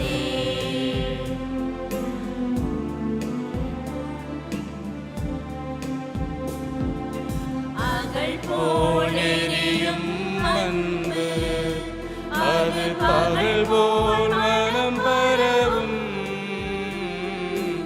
அகல் போலெரியும் அன்பு அது பகல் போல் மனம் பரவும். நிலையாய் உனை நிலைத்தால் நான் மலையாய் உயர்வடைவேன். நான் மலையாய் உயர்வடைவேன். தலைவா உனை வணங்க என் தலைமேல் கரம் குவித்தேன். வரமே உனை கேட்க நான் சிரமே தாழ்வணிந்தேன். தந்தை மகன் தூயாவியாரின் பெயராலே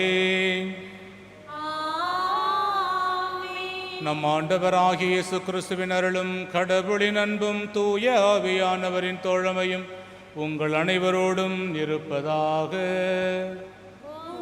ஆன்மாவோடும் இருப்பதாக.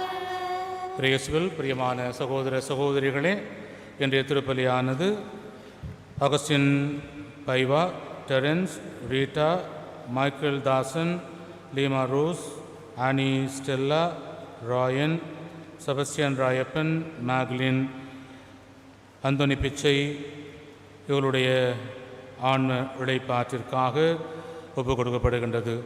இந்த திருப்பலியில் தகுதியான முறையில் பங்கெடுக்க தடையாக இருக்கின்ற பாவங்கள் நினைத்து பார்த்து மன வருத்தமடைவோம். ஆண்டவருடைய மன்னிப்பையும் இரக்கத்தையும் இறைஞ்சி மன்றாடுவோம். முதல் வாசகம். இருங்கம்மா, இன்னும் முடியலை. உள்ளம் நொறுங்கி வருந்துவோரை நலமாக்க அனுப்ப பெற்ற ஆண்டவரே இரக்கமாயிரம். ஆண்டவரே இரக்கமாயிரம். பாவிகளை தேடி வந்த கிறிஸ்துவே இரக்கமாயிரம். கிறிஸ்துவே இரக்கமாயிரம். தந்தையின் வலப்பக்கம் பெற்றிருந்து எங்களுக்காக பரிந்து பேசுகின்ற ஆண்டவரே இரக்கமாயிரம். ஆண்டவரே இரக்கமாயிரம். எல்லாம் வல்ல இறைவன் நம் மீது இரக்கம் வைத்து நம் பாவங்களை எல்லாம் மன்னித்து நம்மை நிலை வாழ்வுக்கு அழைத்துச் செல்வாராக. ஆமென். மன்றாடுவோமாக. ஆண்டவரே, என்றும் நேர்மையானதையே நினைத்து அதையே உடனடியாக செயல்படுத்தும் உள்ளத்தை எங்களுக்கு தந்தருள உம்மை வேண்டுகின்றோ. உம்மாலன்றி உயிர் வாழ இயலாத நாங்கள் உமக்கு ஏற்ப வாழ ஆற்றல் பெறுவோமாக. உம்மோடு தூயாவியாரின் ஒன்றிப்பில் இறைவனா என்றென்றும் வாழ்ந்து ஆட்சி செய்கின்ற எங்கள் ஆண்டவரும் உம் திருமகனுமாகிய இயேசு கிறிஸ்து வழியாக உம்மை மன்றாடுகின்றோம்.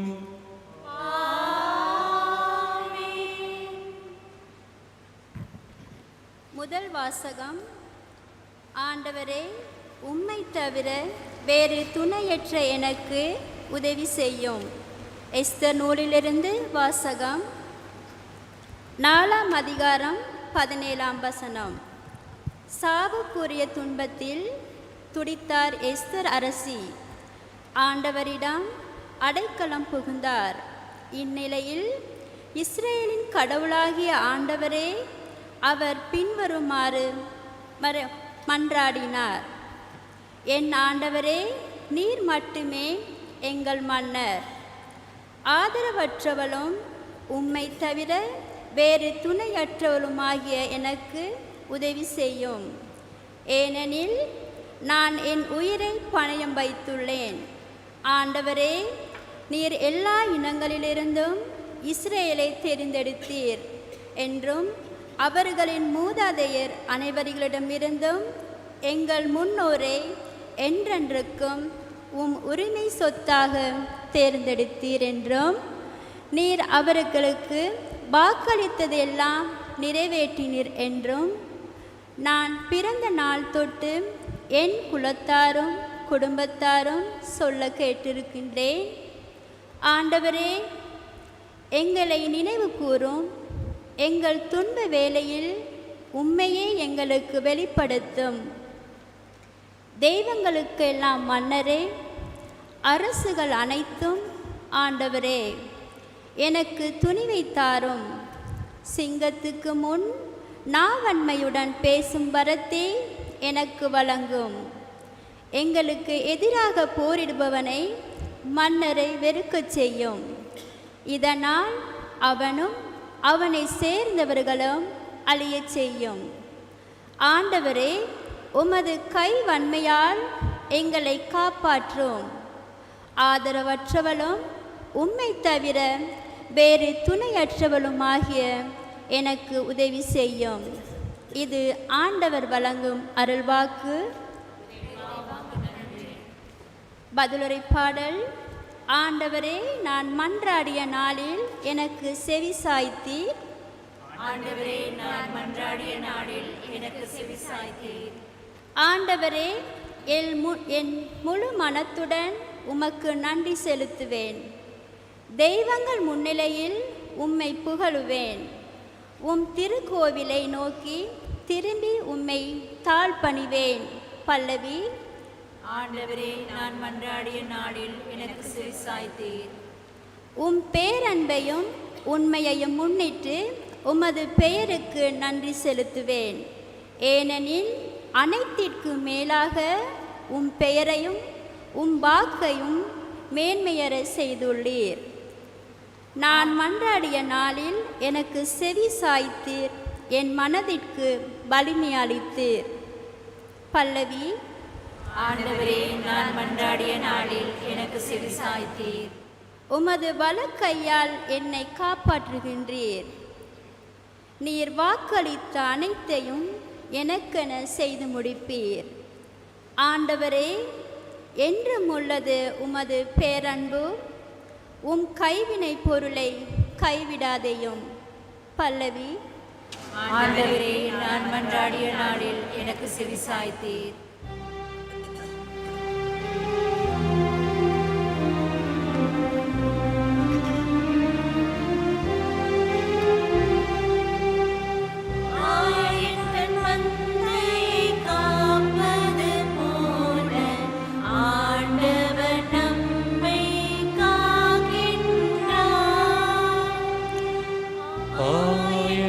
மந்தையை காப்பது போல ஆண்டவர் நம்மை காக்கின்றார். கடவுளே, தூயதோர் உள்ளத்தை என்னுள்ளே படைத்தருளும். உம் மீட்பின் மகிழ்ச்சியை மீண்டும் எனக்கு அளித்தருளும். ஆயன் தன் மந்தையை காப்பது போல ஆண்டவர் நம்மை காக்கின்றார். ஆண்டவர் உங்களோடு இருப்பாராக. ஆன்மாவோடும் இருப்பாராக. புனித மத்தேயு எழுதிய நற்செய்தியிலிருந்து வாசகம். ஆண்டவரே, மாட்சி உமக்கே. அக்காலத்தில் இயேசு தம் சீடரை நோக்கி கூறியது: கேளுங்கள், உங்களுக்கு கொடுக்கப்படும். தேடுங்கள், நீங்கள் கண்டடைவீர்கள். தட்டுங்கள், உங்களுக்கு திறக்கப்படும். ஏனெனில் கேட்போர் எல்லாரும் பெற்றுக்கொள்கின்றனர், தேடுவோர் கண்டடைகின்றனர், தட்டுவோருக்கு திறக்கப்படும்.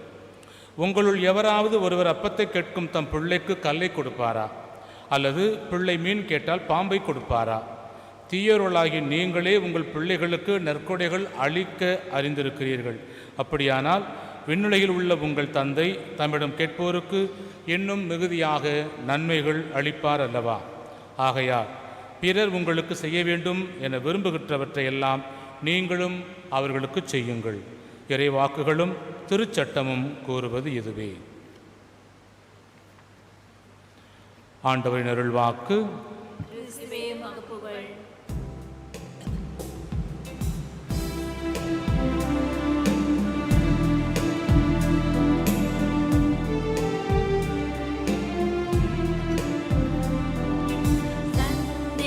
பொருட்கள் யாவையும் எடுத்து தந்த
பிரியமான சகோதரனே சகோதரியே, என்னுடையதும் உங்களுடையதுமான இவ்வலி எல்லாம் அல்லவான தந்தைக்கு ஏற்றதாகும்படி ஜெபியுங்கள்.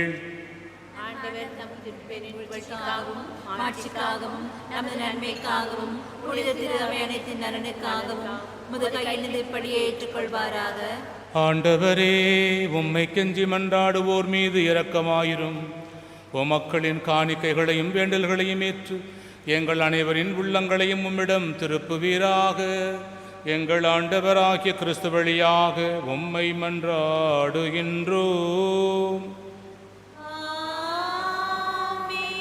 ஆண்டவர் உங்களோடு இருப்பாராக.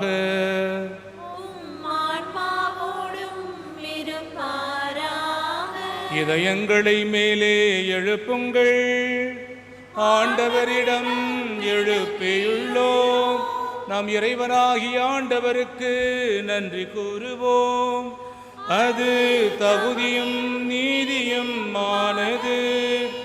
ஆண்டவரே, தூயவரான தந்தையே, என்றும் எல்லாம் அல்ல இறைவா, எங்கள் ஆண்டவராகிய கிறிஸ்து வழியாக எந்நாளும் எவ்விடத்திலும் நாங்கள் உமக்கு நன்றி செலுத்துவது மெய்யாகவே தகுதியும் நீதியுமாகும், எங்கள் கடமையும் மீட்புக்குரிய செயலுமாகும். ஏனெனில் உமது பேரருளால் நம்பிக்கையாளர் மன தூய்மை பெற்று ஆண்டுதோறும் பாஸ்கா விழாவின் மறைப்பொருட்களை மகிழ்ச்சியுடன் எதிர்பார்த்திருக்க செய்கின்றேன். அதனால் பக்தியுள்ள வேண்டல்களிலும் அன்பு செயல்களிலும் அவர்கள் மென்மேலும் ஈடுபட்டு தங்களுக்கு புத்துயிர் அளிக்கும் அரை நிகழ்வுகளில் பங்கு கொண்டு பிள்ளைகளுக்கு உரிய அருளை நிறைவாக பெறச் செய்கின்றேன். ஆகவே வானதூதர் முதன்மை வானதூதரோடும் அரியணையில் அமர்வோர் தலைமை தாங்குவோரோடும் வான் படைகளின் அணிகள் அனைத்தோடும் சேர்ந்து நாங்கள் உமது மாட்சியை புகழ்ந்து முடிவின்றி சொல்வதாவது: தூயவர் தூயவர் தூயவர், வான் படைகளின் கடவுளாம் ஆண்டவர். விண்ணகமும் மண்ணகமும் உமது மாட்சியால் நிறைந்துள்ளன. உன்னதங்களிலே ஓசன்னா. ஆண்டவர் பெயரால் வருகிறவர் ஆசி பெற்றவர். உன்னதங்களிலே ஓசன்னா. ஆண்டவரே, நீர் மெய்யாகவே தூயவர், தூய்மை அனைத்திற்கும் ஊற்று. ஆகவே உம்முடைய ஆவியை பொழிந்து இக்காணிக்கைகளை தூய்மைப்படுத்த வேண்டுமென உம்மை மன்றாடுகின்றோம். இவ்வாறு எங்கள் ஆண்டவர் இயேசு கிறிஸ்துவின் திருவுடலும் திரு இரத்தமுமாக எங்களுக்கு இவை மாறுவனவாக. அவர் பாடுபட விளங்கணிந்து தம்மை கையளித்த போது அப்பத்தை எடுத்து நன்றி செலுத்தி அதை பிட்டு தம் சீடர்களுக்கு அளித்து அவர் கூறியதாவது: அனைவரும் இதிலிருந்து பெற்று உண்ணுங்கள், ஏனெனில் இது உங்களுக்காக கையளிக்கப்படும் என் உடல்.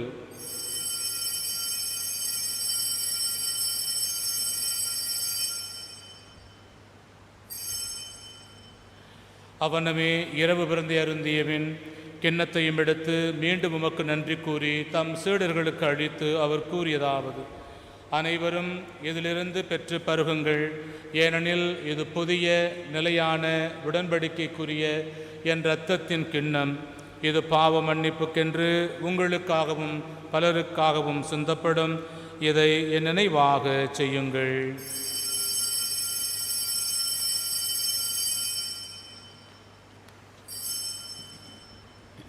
நம்பிக்கையின் மறைப்பொருள்.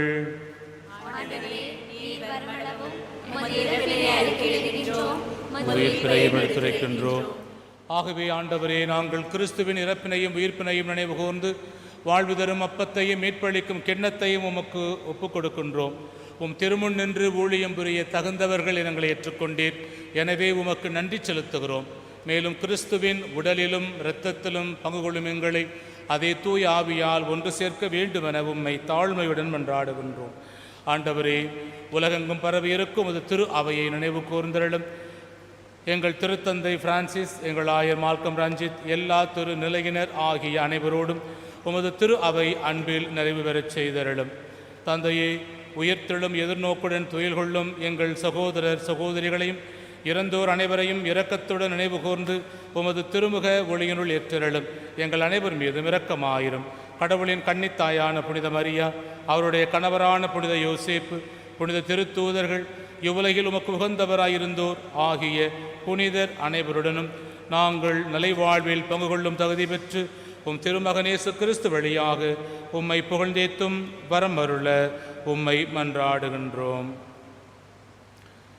இவர் வழியாக இவரோடு இவரில் எல்லாம் வல்ல இறைவனாகிய தந்தையே, தூய ஆவியாரின் ஒன்றிப்பில் எல்லா புகழும் ஆட்சியும் என்றென்றும் உமக்கு உரியதே.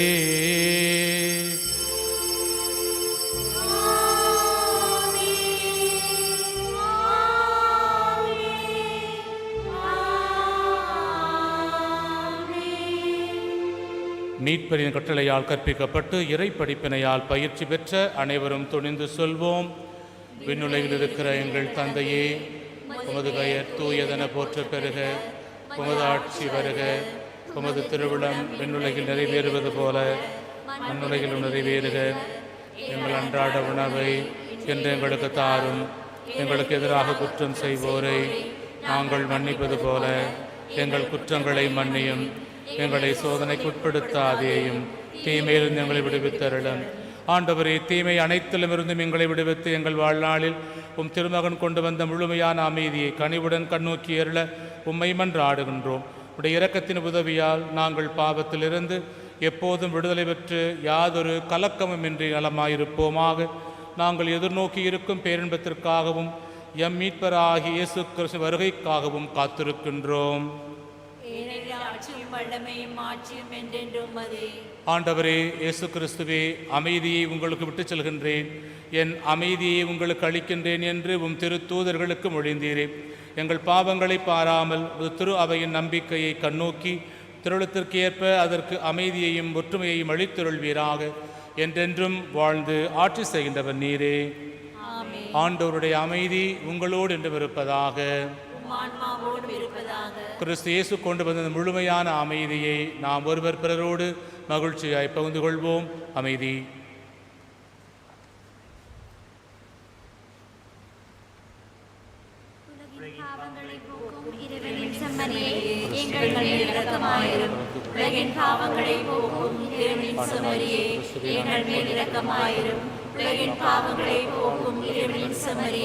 எங்களுக்கு அமைதி அளித்தருளும். இதோ இறைவனின் செம்மறி, இவரே உலகின் பாவங்களை போக்குகின்றவர். இவர் தருகின்ற திருவிருந்திலே கலந்து கொள்ள வந்திருக்கின்ற ஒவ்வொருவருமே பேறு பெற்றோர்.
ஆன்மீக திருவிருந்தை பெற செபம்.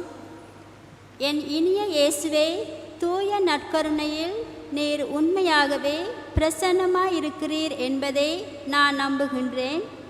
இந்த உலகத்தில் உள்ள எல்லோரும் பொருள்களையும் விட உம்மை அன்பு செய்கின்றார்கள். உம்மை என் ஆன்மாவில் வரவேற்க ஆவல் கொண்டுள்ளேன். ஆனால் உம்மை இப்போது நற்கருணை வடிவத்தில் பெற முடியாத காரணத்தினால் ஆன்மீக வடிவில் நான் உன் உள்ளத்தில் எழுந்தருளவாரும். நீர் என்னோடு இருப்பதைப் போல் நினைத்து உம்மை அரவணைத்து கொள்ளவும் உம்மோடு முழுமையாக இணைந்து வாழவும் விரும்புகின்றேன். உம்மை விட்டு ஒருபோதும் பிரியாமல் இருக்க வரம் தாரும் இயேசுவே. ஆமீன்.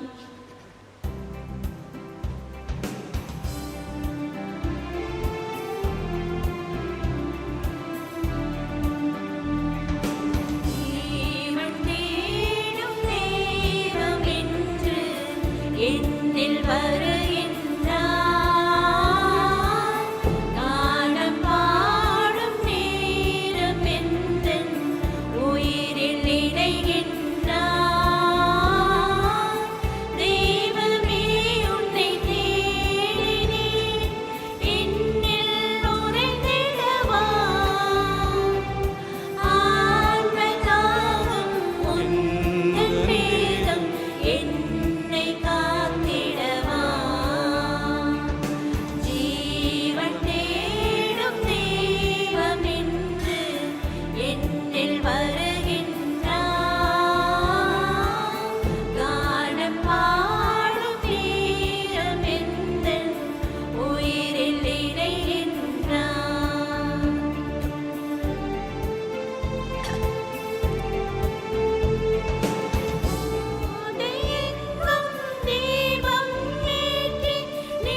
எழுந்து நிற்போம். மறைக்கல்வி வகுப்பு கட்டடம் கட்டி எழுப்ப நாம் ஜெபிப்போம். அன்பு கடவுளே இறைவா, எம் தெரசாள் பங்கின் மீது இத்தனை ஆண்டுகளாக முத ஆசிரியரை பொழிந்து வருவதற்கு நன்றி கூறுகின்றோம். அர்ப்பணமுள்ள பெற்றோர், மறையாசிரியர்கள் மற்றும் பங்கு மக்களின் சாட்சிய வாழ்க்கை மூலமாக எம் பங்கு குடும்ப பிள்ளைகளை விசுவாசத்தில் வளர்த்து அவர்களை இறைமகன் இயேசுவிற்கு நெருக்கமாக வர உற்சாகப்படுத்துகின்றேன்.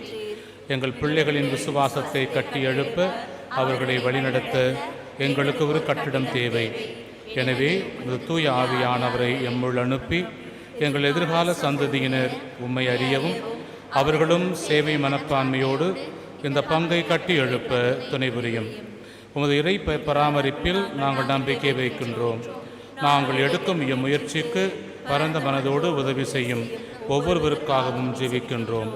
அவர்கள் தங்கள் பொருளாதார உதவி மூலமாகவும் மேலும் தங்களின் திறமைகளையும் பயன்படுத்தி நற்செய்தி பணியை தொடரவும் இறையரசை கட்டி எழுப்பவும் துணையாக இருந்தருளும்.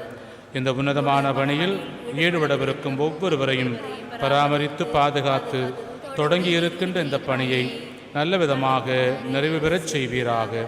இடைவிடா சகாய அன்னையை, புனித சூசையப்பரே, பங்கின் பாதுகாவலியான புனித தெரசாளே, எம் நாட்டின் அப்போஸ்தலரான புனித ஜோசப் வாசே, புனித அல்போன்சியாரே, ஜெராட் மஜல்லாவே,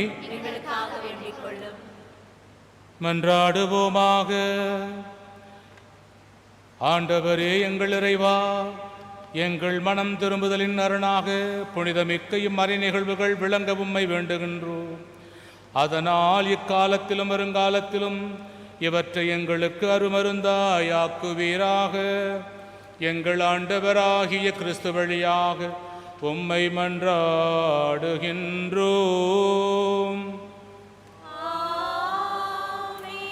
ஆண்டவர் உங்களோடு இருப்பாராக.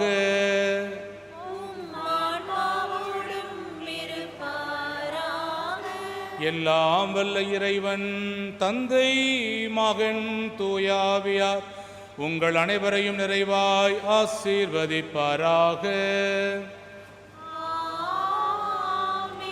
சென்று வாழுவோம். திருப்பலி நிறைவேறிற்று.